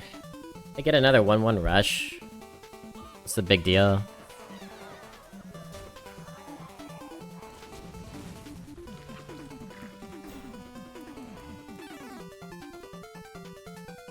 What's the big ideal? Okay.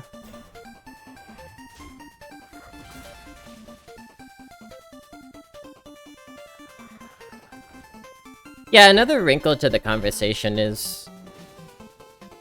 I think that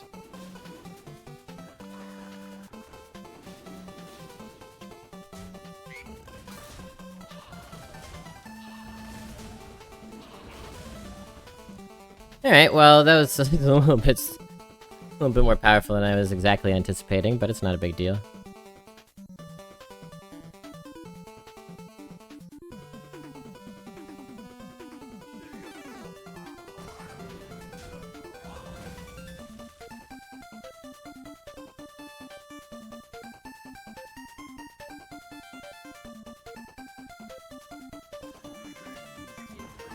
Maybe I won't commit that quite yet. I'm trying to still figure out how to use this card. We've already used one, it got cleared as usual. Let's see if we can maybe be smart about this second one. Ugh.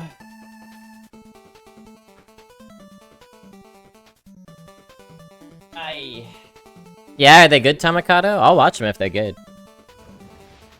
Because I have watched God's Not Dead more than once.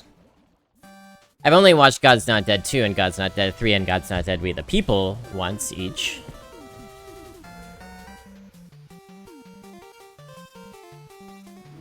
But yeah, another wrinkle to this conversation is,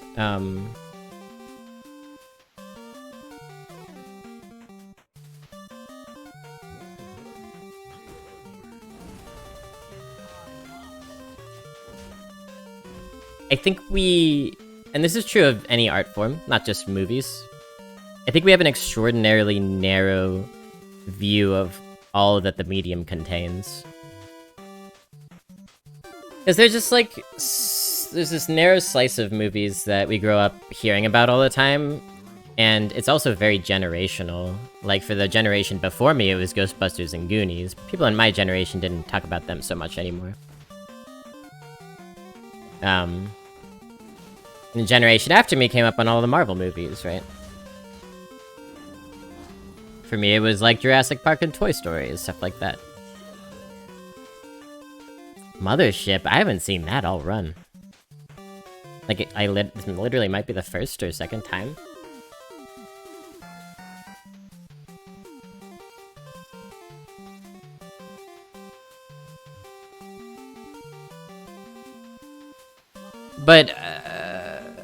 But it's actually really narrow. I could have put the Kodo mount on here to protect it a little bit. Our window into the medium of film. It's like a fraction of a fraction of a fraction of what's out there. Yeah, even in the era that you grew up, there's so many smaller, independent, international, even blockbuster movies that you never got around to or never even heard of. And that's just stuff that was released in the years when you were living. You know, if you look at streaming services, if you ever look at any data charts from streaming services, the vast majority of their film content is stuff that was released in the 2010s. And if this is 2010s, then this is gonna be the 2000s. And this is gonna be stuff from the 90s. And this is gonna be stuff released before the 90s. Which is extremely sad, in my opinion, as a film lover. I think we're losing a lot.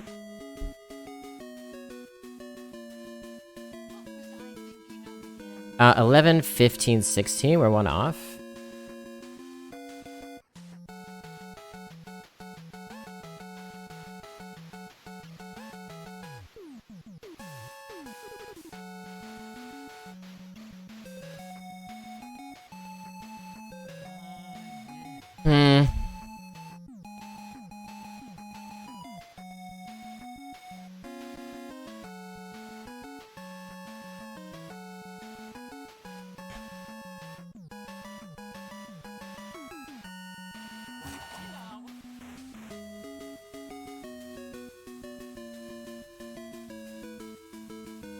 I don't know what to do exactly here.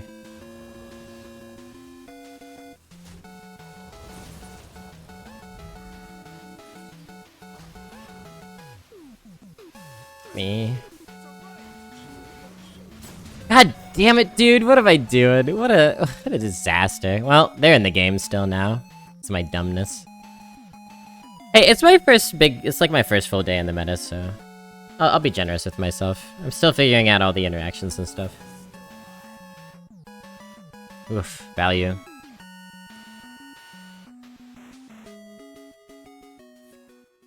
You know, something a lot of people don't even realize is that a lot of film history is getting lost. So, like, people think, like, oh, movies, they're just, like, they exist. They're like, around. And they'll be around. But you have to preserve that shit. Especially, you know, most of film history was on film, which is physical, it's tangible, it erodes. It gets lost. So many movies are lost, and then they get found, like, 50 years later. Not only that, but the really early film history... The stock that they filmed on was extraordinarily flammable, and also people didn't realize what film was exactly at the time. They considered it disposable, so a lot of early film history, like silent cinema, is 90, 95, maybe even 99% lost. We just don't have it anymore.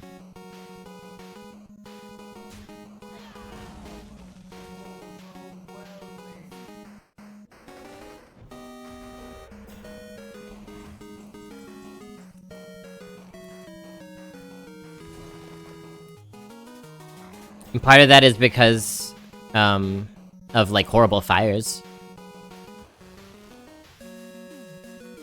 Part of it is because of carelessness. Studios would have a theatrical run for a movie and then literally just throw the movie out in the trash. Because they were like, well, we got our money out of this. All done.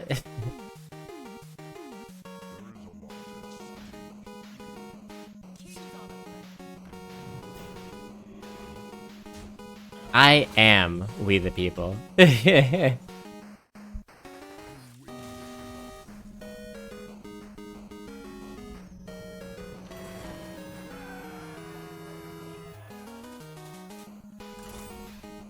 movie wasn't really so much about immunization as it was about homeschooling.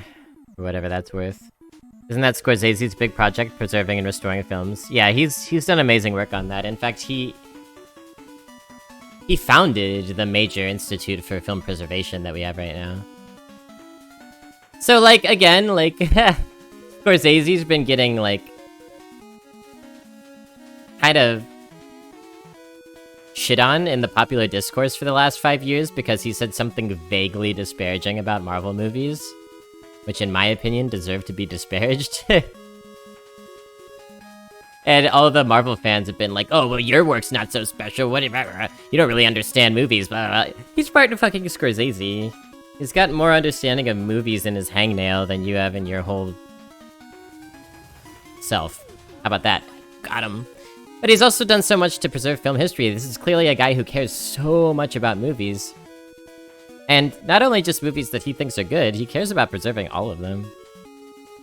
Just because he has a personal preference doesn't mean he's gonna hang that type of movie out to dry. So he's got so unfairly dogpiled in recent years, but it doesn't, I mean, the good part is I don't think it bothers him that much. He's just living his own life, still making kick-ass movies. Big fan of Silence, not a lot of people watched that movie. But, it allowed us as audience members to go face even through a ton. That's why I like Silence so much. I wonder if we keep the Park Panther or the Pounce. I don't want to get too much Pounce in hand. It is a Druid though. Maybe we'll keep the Panther but not the Pounce.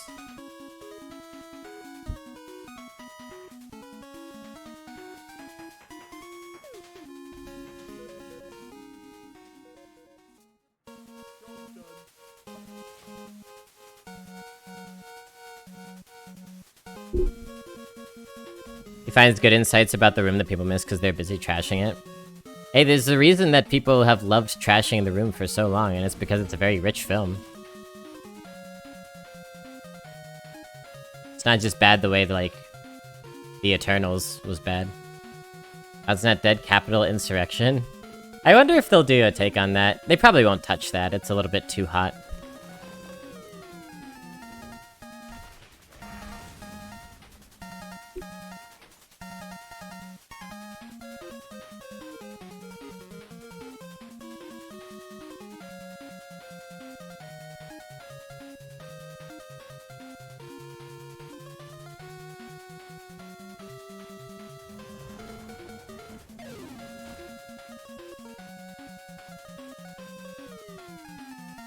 It's the same with digital recordings too, like when Twitch streamers were forced to delete 90% of their VODs because of DMCA threats. Decades worth of streaming history destroyed. Yeah, isn't that tragic? Something similar happened with, I don't know, like SoundCloud or something, vaguely recently, where I saw an article that called it one of the greatest losses of art in human history, where just a shit ton of music that got uploaded to this service got destroyed when they moved servers. These seem like very small things, but I don't think we need to park Panther yet. I will, however, pounce to preserve my 3-2. It seems like, oh, nobody was listening to that music anyway, but it's still, like... It's still art, you know? And old streamer VODs, like, yeah, maybe I wasn't gonna go back and watch a VOD from 2015, but... It's still the history of an art medium, and something that happens before... Something that happens with new art mediums, like Twitch, or like the internet in general, is... While they're new, people disrespect them. You know, remember like when we were young for a while, graphic novels weren't considered real art? Doesn't that seem crazy now? Oh god, we don't really have a play, do we? We'll do this. I was expecting them to play something. People don't respect the new medium, and they also don't really know what it is yet, and therefore... It's treated as disposable and so much early art that has, like, formed the whole history of that art form. It's lost, like I was mentioning with silent films. And another component of silent films is that, the music of silent films was live. There was, like, a dude at a piano playing music in the movie theater to score that film. Like, he would, like, get... Probably he would get a, like, sheet music for the film and play it. And so we've lost a lot of those scores because we don't have the music. We don't know what the movie sounded like, you know. Crazy.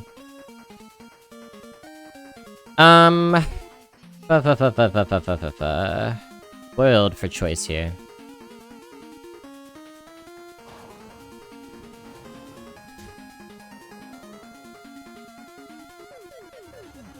Go ahead and mothership here and save the Knight Captain.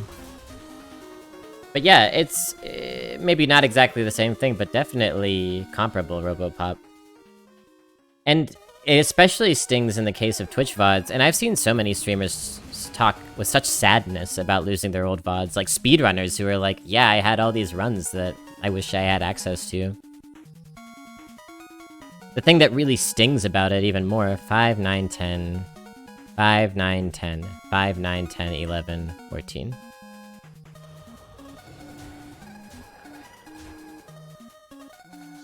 The thing that stings even more is that, in this case, it wasn't because of the flammable nature of the medium that so much got destroyed, for example. It was because of stupid goddamn legal bullshit. Greedy people weaponizing the law and saying, oh, you can't, you know... can't play music on your streams, now we have to delete all this old shit, and... Yet another reason why and how capitalism is failing us.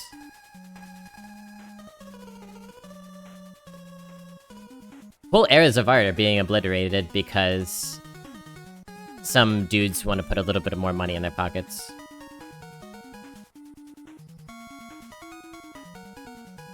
No, it's not lack of storage, it's because of the DMCA law.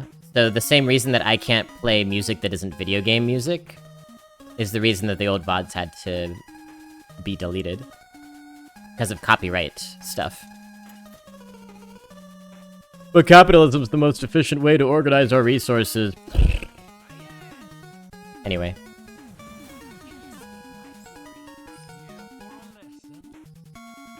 But capitalism doesn't care about art, it doesn't care about our environment, it doesn't care about us or our bodies, or what we want, only insofar as it can sell us things.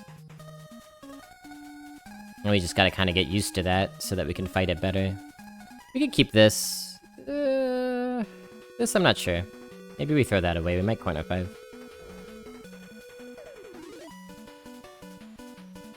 But I've often wondered about, like, what would a meme museum look like? What would a museum of meme look like? I know there are websites that do that, but one that's, like, properly curated and funded. You know, with the loss of the VODs, we're not only losing videos of people playing games or whatever, we're also losing an incredible amount of discourse that's happened in all those chats. We'll learn it the hard way. Yeah, man, we'll learn it the hard way. In fact, there's an argument that we have to learn it the hard way. I believe that.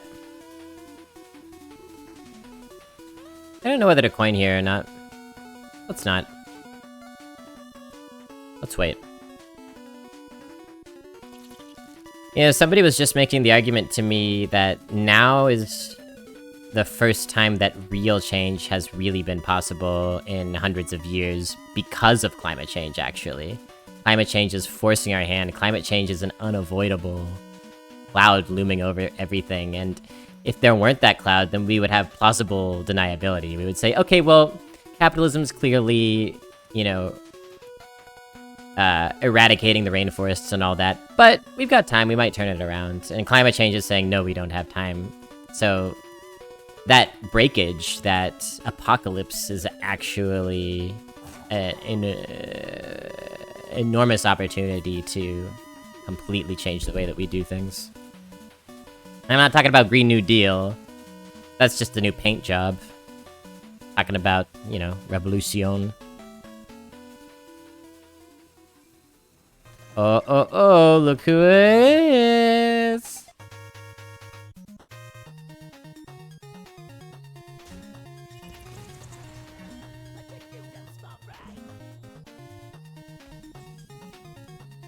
Come see me.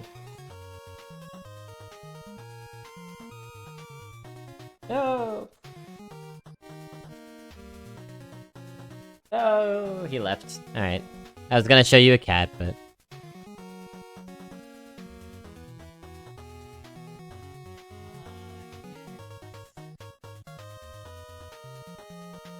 Interesting.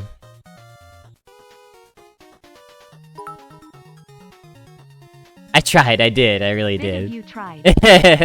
Thank you.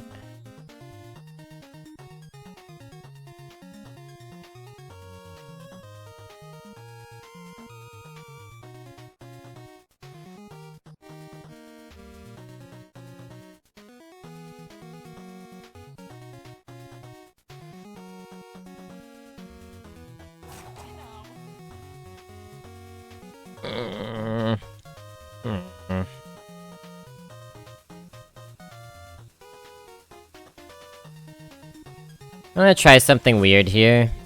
See what happens if we do this.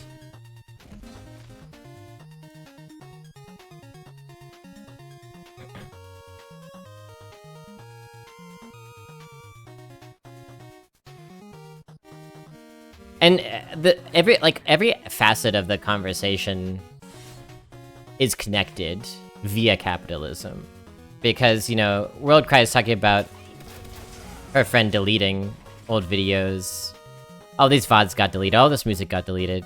It's because of the capitalist mandate always towards what is most profitable, and stuff that isn't new content isn't as profitable, therefore it's disposable. I would argue that's a huge problem. Business people would not argue that that's a huge problem. But... I wonder if we should have pounced that. I think it's fine not to. They could Night Captain us, though. But connect that to all the art that gets destroyed with, in colonialist invasions when America comes in and stomps on other countries, and... couple that with what I said about the Netflix or Hulu or whatever, the streaming services only having the most recent content and not really giving us any of the other stuff to explore and enrich ourselves. Is there like a real flattening of possibility that comes with capitalism, a flattening of, like, what ideas it's even possible to have. And the more art that you get exposed to, the more ideas it's possible to have, and that's a threat. That's a threat to the status quo. So it's not just random, it's not arbitrary, it's not just a dang shame that it happened to turn out that way. It's all pretty intentional. The gangplank here, we could, I don't know, Reef Walker hero power. Pretty weak. I don't like Baba so much.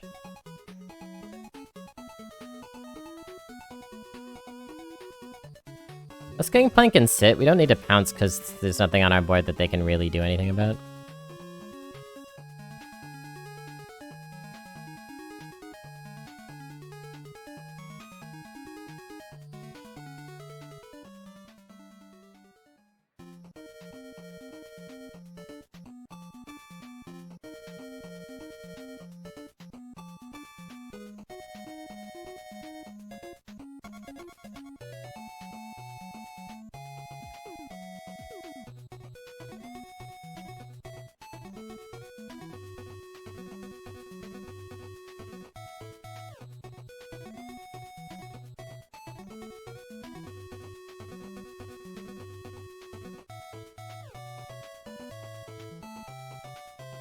Yeah, I mean, we gotta fight for the things that are important. Art is very important to me. Art helps us know what to fight for. We spend so much time fighting each other for scraps that don't actually mean anything to us. Because we're told that those scraps are the only thing that's important. Those scraps are the thing that'll keep us alive and sustained and well-fed, and that these have to come at the expense of other people, but that's a lie, I think.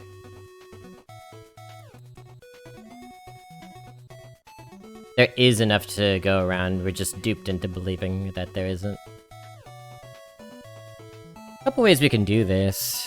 I don't want a Baba yet. We could save that. This wants to go into here, I believe. I think we Panther Scribe.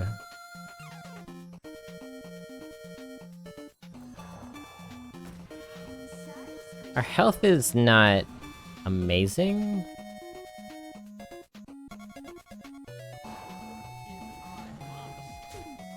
But it's fine.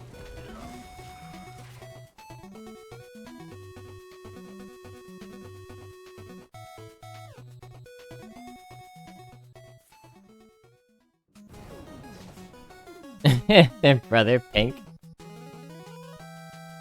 What's slowing down Labor Sack? You think that... Oh, you talked about capitalism in general? I don't really know anything about your example. Chemical corporations? Impossible to play around Gangplank Diver. Surely a 3-power stealth does not exist that can play around it. We're doing pretty good here. Huh.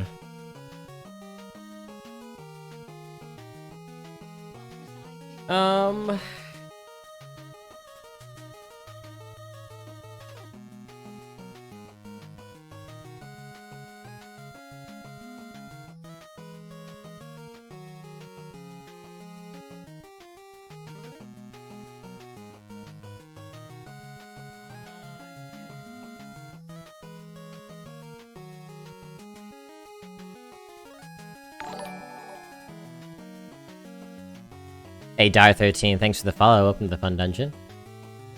I guess let's do... this feels like a waste, but...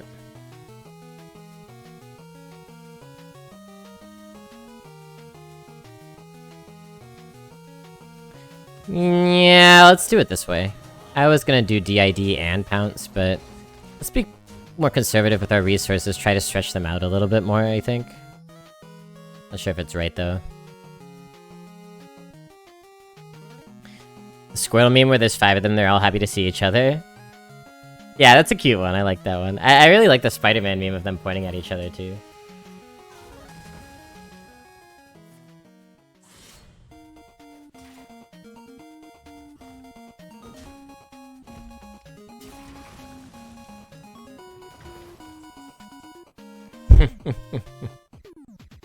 Curse? You curse me? The first curse I've seen.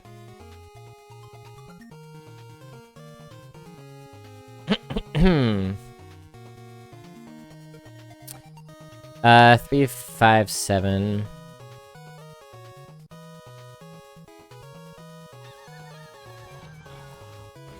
I think we do it this way.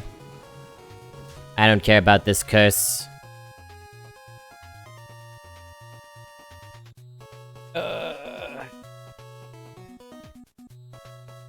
Cave painting. Good, I'm glad you came back to see it intangible. I did take a very long time to make it. I'll make it big for you after this. The opponent does their thing. Found fishing. Uh-oh. Only one. Here you go. See it in all of its glory.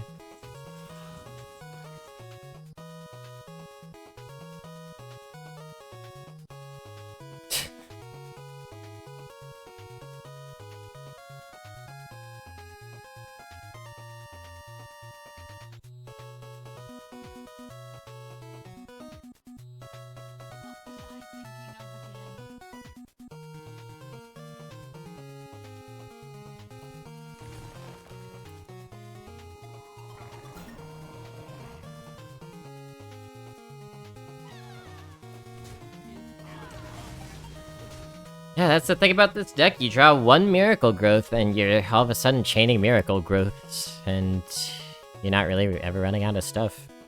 And I'm seeing now in a Miracle Growth meta how that Demon Hunter we had could be totally inadequate. That, however, that's a scary play. I guess we just Miracle Growth again.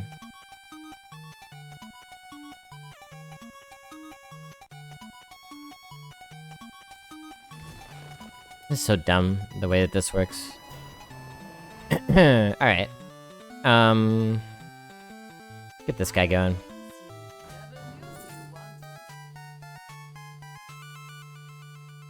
Mark's fine. Mark actually is pretty good. It protects us from potential lethal damage.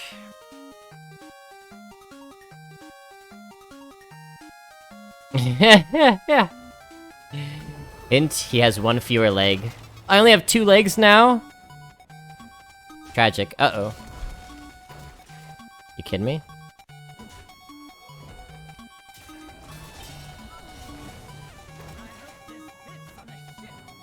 Fuck this, 6 ways from Sunday. Oh my god. Oh my god. Wait, can I win? 3, 4, 5, 6, 2 off?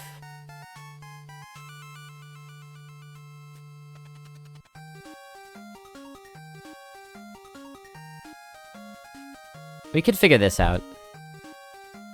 2, and then 6.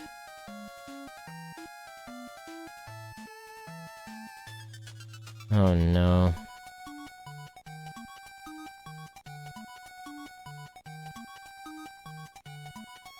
What if we just... Okay, hang on a second. We do that. Boom. Oh, god damn it. Okay, what about if we do 3 damage, and that'll be... that's 8. So 3 damage into there.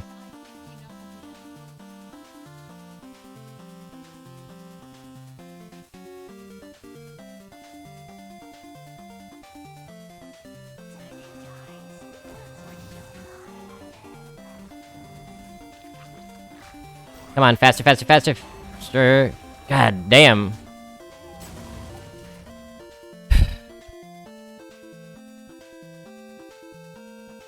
So many lines. The big hard part about this deck is just there's so many lines. Stop! Stop! No! That's whack. Oh man. Good comeback! Good comeback from that rogue. I'm surprised. Alright, let's get double digits. We got a 9 earlier today. We got a 9 earlier today. The answer is obviously another Miracle Growth. It could have been, but no, they would have just silenced it. Yeah. It was a nice game. Very good game. See, games like that, we've had a lot of games like that that actually felt competitive. Very different than last meta. Like, losing to that colossal minion, it really felt like we could have still beat it if things had gone slightly differently. And also, like they did an amazing comeback, rather than just like, why did I play that game? Like, that felt a lot better than last meta stuff. We'll keep the busted cards, I guess.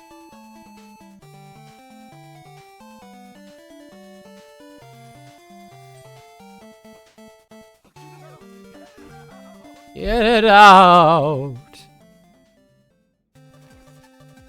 Hypothetically, if you coin this out, and then hero power next turn to clear that away, then you still have a 3-2.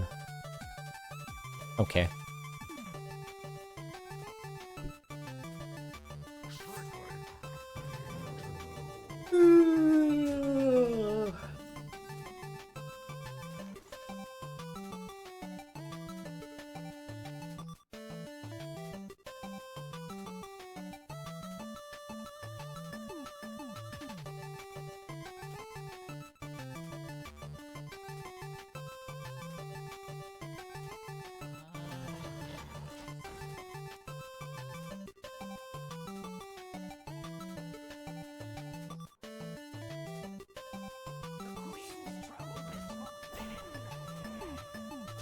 Airbud. What? You haven't seen Airbud?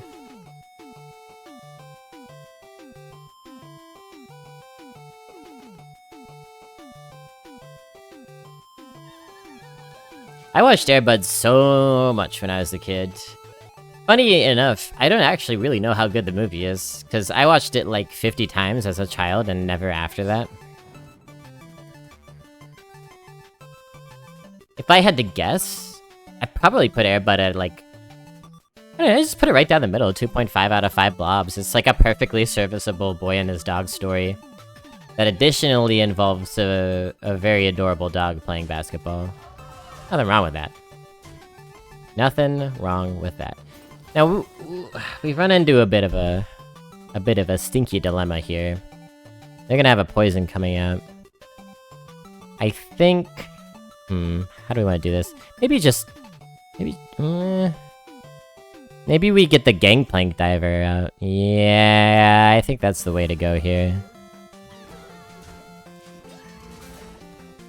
How many Air Bud movies were there? If you count the Air Buddies series, there have to be at least a dozen, and probably quite a few more. I looked it up once, actually. I think there's at least 15. Had a generally bad experience rewatching movies I thought were good as a kid. I've had a mixed experience, because like, when I was a kid, I was watching Indiana Jones and Jurassic Park and all those movies that totally hold up, but I was also watching Power Rangers, The Secret of the Ooze, Ivan Ooze, the movie, which is yet another example of a movie that holds up. I accidentally just gave 2 examples of movies that totally hold up. Baba Yaga?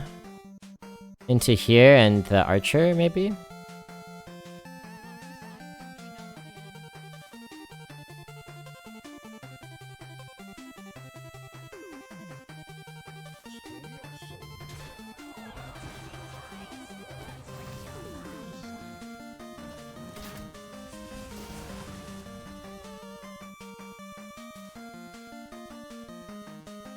The Red Hot Chili Peppers, the soundtrack. Anyway, Airbud is a dog that plays basketball, and I still think about the scene where the clown, who is the antagonist, abuses Airbud. And I think about the scene where the kid sends Airbud away.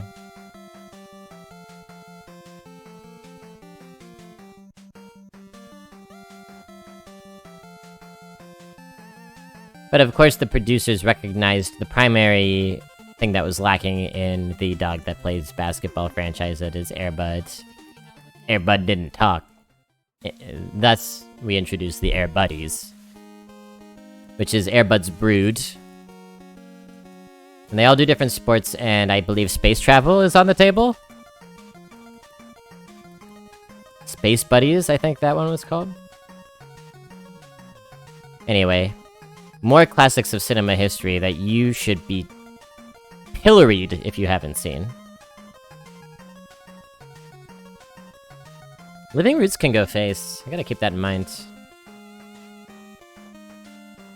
Well, we could Knight Captain that. Weird choice to draft this in Warlock, but... okay. Okay, I'm just gonna do this. And I will hold this for damage and also to make our... Miracle Growth better. I opted to put more damage face. Maybe you're supposed to trade the immune and keep this healthy. But I went with more damage face. It is Warlock after all.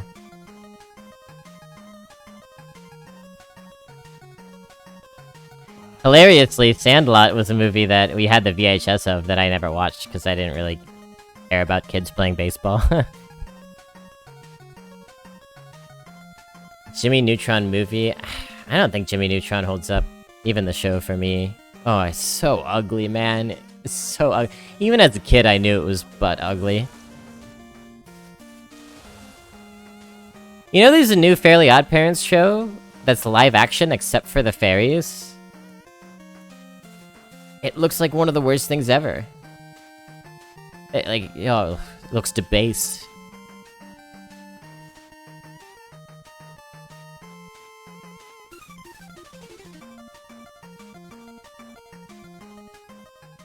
I bet Recess holds up. I bet Recess holds up.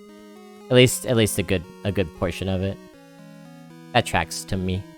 To my brain. Do we win? 6, 12, 16? Yeah, because this goes face. Boom.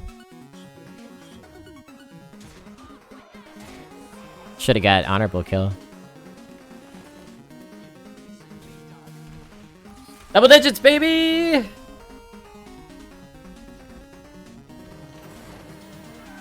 If it weren't for some mistakes, I might not be at 2 losses here. Let's see if we can get to 12.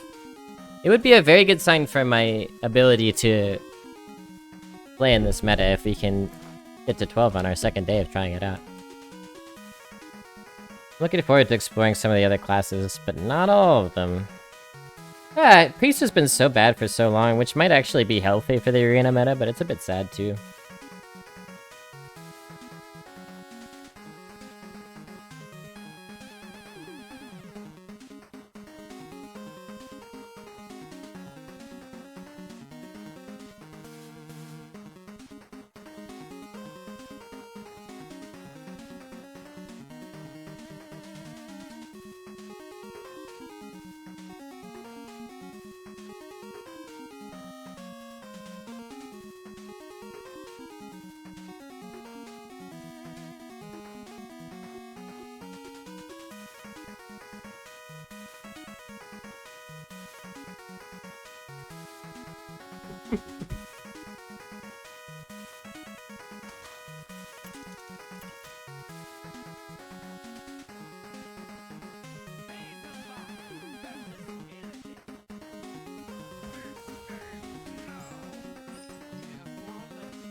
Demon Hunter.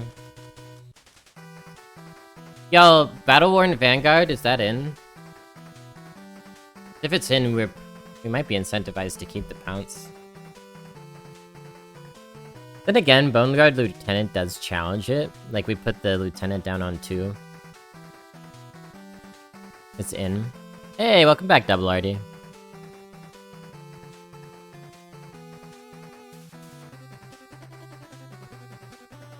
Ah.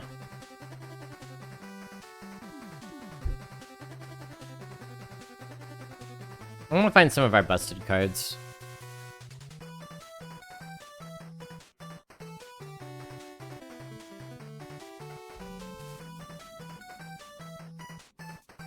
Something happened with your arm, Double RD? Did you mention it and I've forgotten, or was this in a different chat? Do no arm.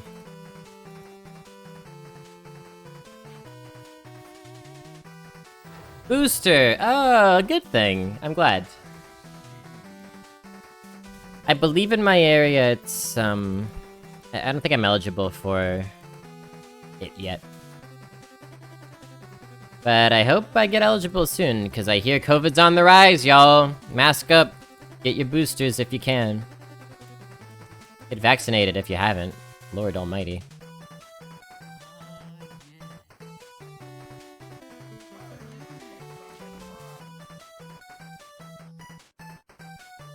Hey man, you're the Druid gamer, Batplug. Don't get on my case for playing Druid like it's meant to be played. I sleep quite well at night, by the way. Except for those nightmares, man, I've been having some of those recently. They haven't been the worst kind of nightmare, but... wake up feeling weird.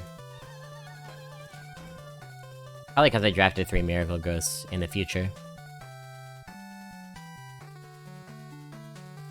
I played some disc golf in Kentucky for the first time, so my shoulder's kind of sore as well. It doesn't feel unlike getting a booster, actually. I got my disc booster. Worst nightmare you had? Okay. My dreams are pretty abstract. They don't fit into language that well, and they're not abstract in the sense of just like colors and shapes. It's just like, the way they manifest is... I don't know, it's just not conducive to language. But... something does come to mind. Well, oh, shoot. No, this is okay. This works, actually. 1, 2, 3. Yeah, no, this is good.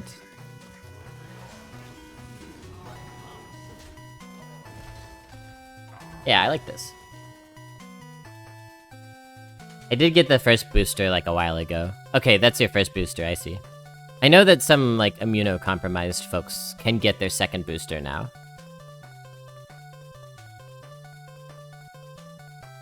The worst dreams of all for me... I don't know, I guess 2 comes to mind. One was, one involved having, like, an interaction with a relative of mine who had passed away. And in the dream, as it progressed, I came to realize, or he became, like, undead. And, like, his body was dead and kind of papery, but then he, like, got up and was walking around. Didn't like that shit very much. But the other thing that comes to mind...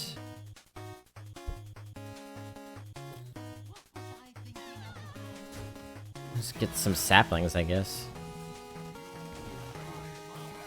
I have these, dreams every once in a while where they keep kind of resetting in a way. Like, I think they're over, but they're not. And the one I'm thinking of, it was like a horrible, violent, like, almost like an action movie, and I had to accomplish this thing and get to this place, and I kept, like, being pursued.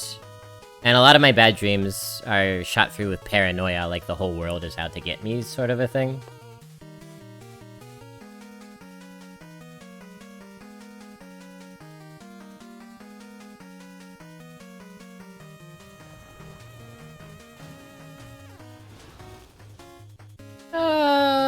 Just hero power that, I think. So I have this dream where I was, like, pursued by, like, all these people in the city, and I was, like, trying to escape, and they, you know, closed in on me, and then I got, like, stabbed or something really violent and horrible, and I, like, woke up. Oh, God, But then I realized I was yet again in the same situation of having to get to this place and find this thing, and the whole world was, like, pursuing me and closing in on me, and it was just, like, this really violent cycle that repeated over and over again. I kept getting jolted awake and thinking, oh my god, I have to either it's over and then realizing it's not, or, like, realizing immediately that it's another cycle and being like, I am going to be in this purgatory for the rest of my life. I don't know how to get out of this.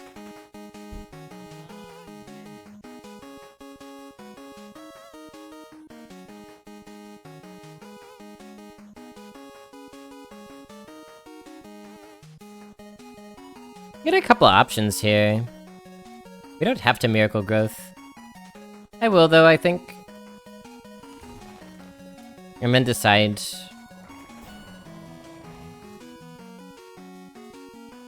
Maybe I should have popped this first. Okay. Okay. I'll kill that. I guess if they have Knight Captain, they can Knight Captain me. A bit sad. But then, I've got responses.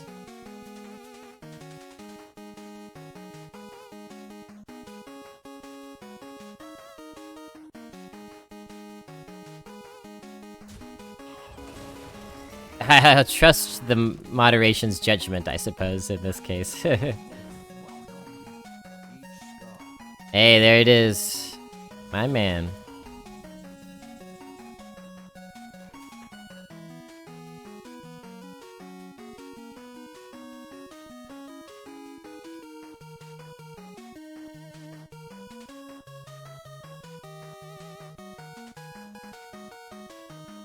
Well...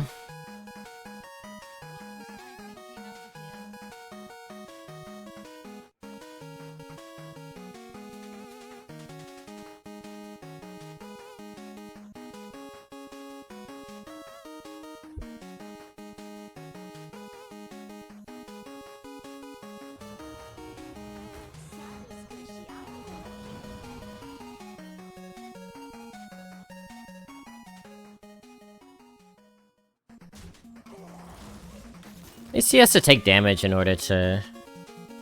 Well, not necessarily, actually.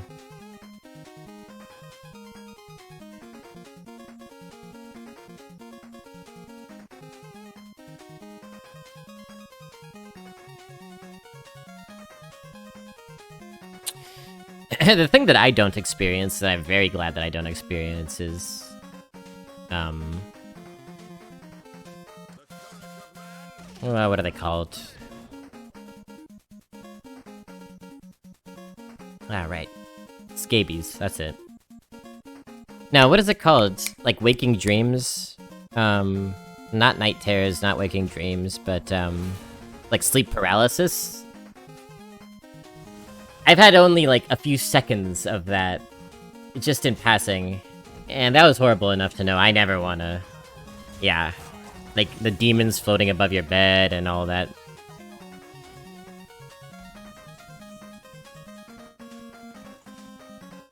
Oh, that's pretty funny. What are you? F you summon a mech. Do I have mechs?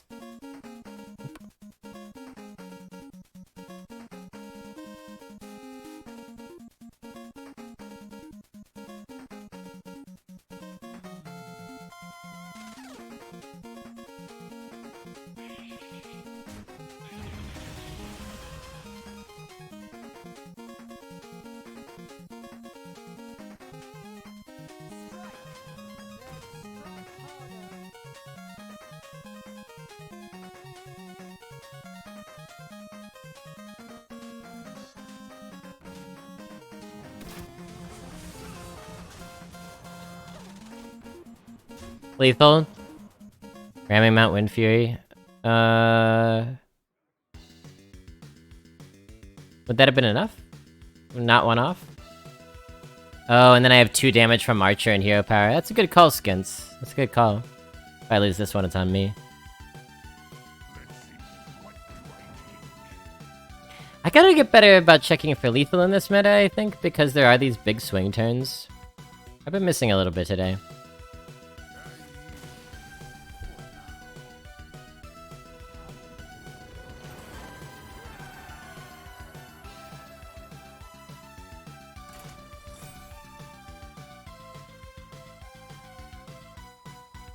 That was a test that you passed? It seemed like I failed, though. Only the second one today? That's a lot for me, though. And I don't think I'm being too hard on myself in admitting that. It's actually, maybe I'm complimenting myself. But I'm usually pretty good at finding the lethal.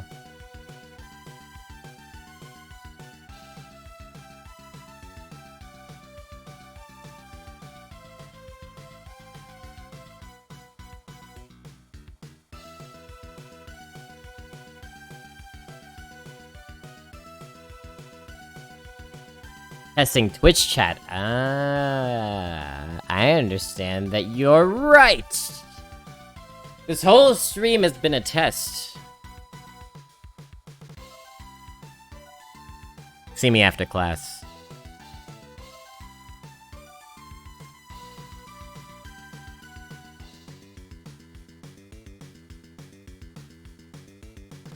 Is this our final boss, by the way?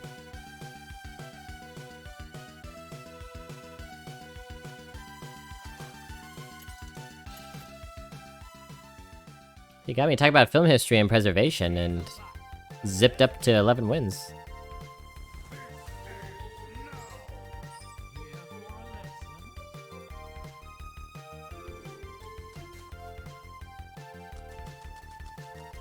The PP is so good.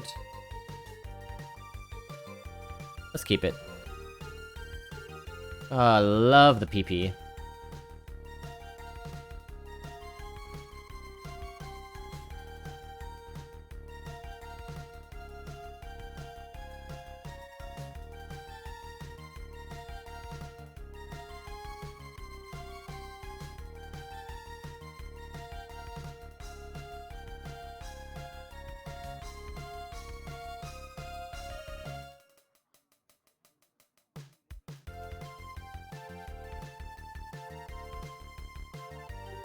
Well, we'll have to see about that, Intangible, when our PPs lock in Mortal Kombat.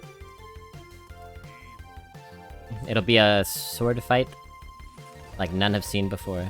The likes of which it'll be like the end of the last duel. What is this song? These are all Mega Man ditties. This one is Spring Man. How seasonally appropriate. A blunder. What a blunder?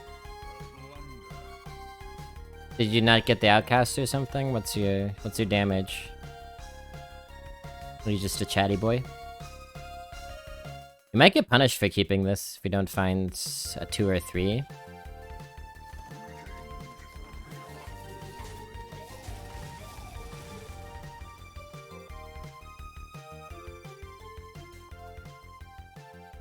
Sounded like an 8-bit version of an actual song. Well, I do suppose 8-bit songs are still actual songs, although I understand what you mean.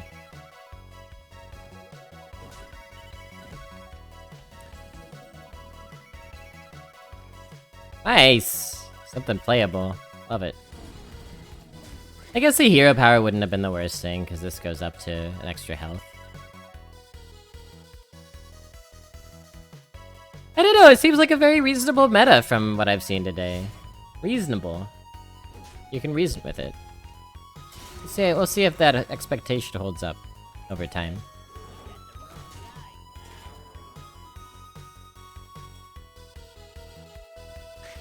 It might get a little bit frustrating how limited our choices of viable classes are, is the thing. With 3 classes below 40%, so embarrassing, so embarrassing.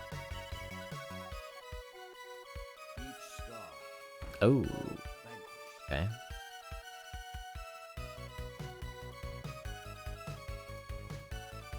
I'm really glad we have this out here. This has been my, like, cornerstone today in all my decks. I've had one of these, I'm pretty sure. So good. And it really helps me continue to challenge this.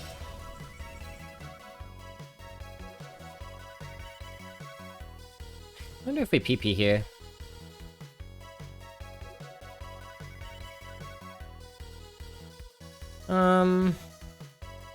I think let's not PP. Partially to play around my captain.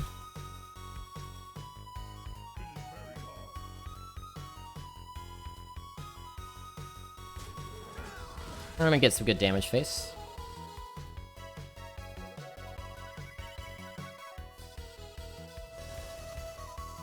I believe they'll do a micro adjust now that there's actually a team who's supposedly in charge. Stubborn is a solid card. Yeah. I love how sticky it is.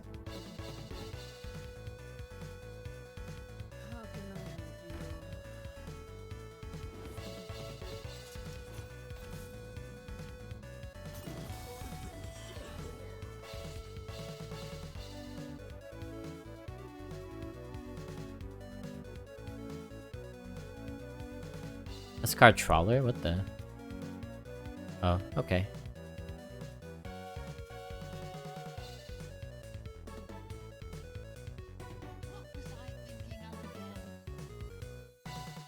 This is also just good information.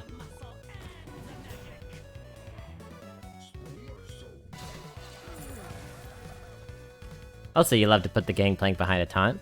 This might be one of the first games where Gangplank just kind of insta-wins it for us. We'll see. We'll see. Okay. Seems good.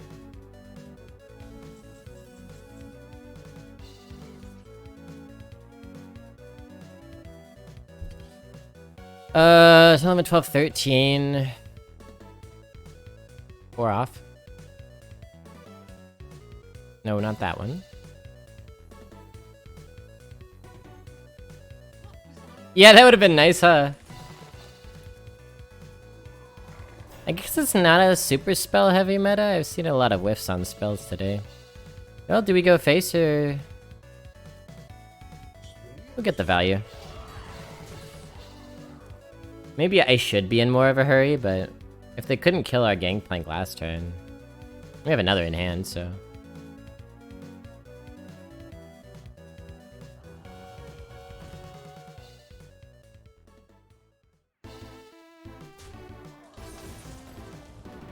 Yoy.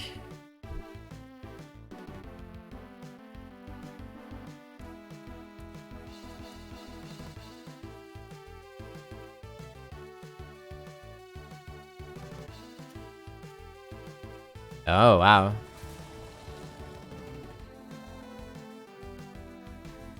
Okay, now do we have lethal? 6, 9, 10, 11, 12, 13, 14. Aye, we do.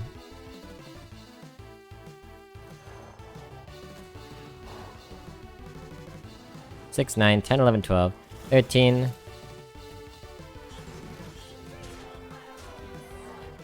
And Elven Archer lethal. Love to see it. Woo! Boy! Feels good. Feels good. And Druid is not even a particularly good class of mine. Well, phenomenal. We gotta pick an MVP, chat. What an enjoyable and interactive card Gangplank is.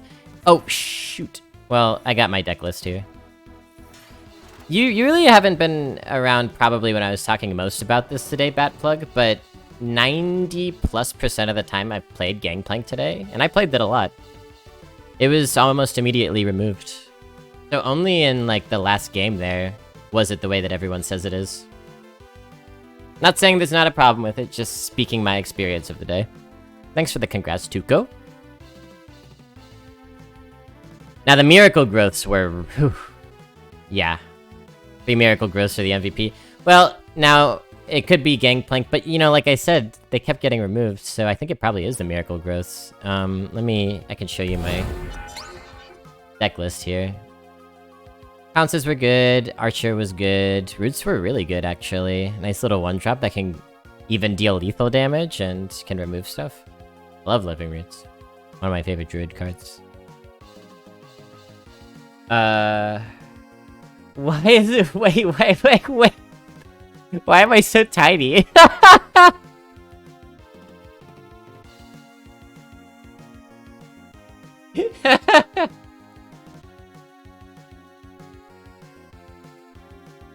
Anyway, I didn't get to use Pandaren and Porter much. I think the Scribe was really good, but yeah, I liked the Reef Walker. That did a lot of work for us. Photo Mount was amazing. I don't know that I drew it enough for it to be MVP. Park Panther, definite candidate. Probably gotta be between the Gangplank Diver and the Miracle Growth though, because I didn't really draw Mothership very much either, like 2 or 3 times at most. So, I'm content to make Miracle Growth MVP for a couple of reasons, one of which was it won us so many games chaining the Miracle Growth into the Miracle Growth. That's one reason. Another reason is that if we made a Golden Gangplank Diver, they'd probably ban it by next week, and the third reason is that Miracle is a gift from God, so it's gotta be miracle growth. Okay.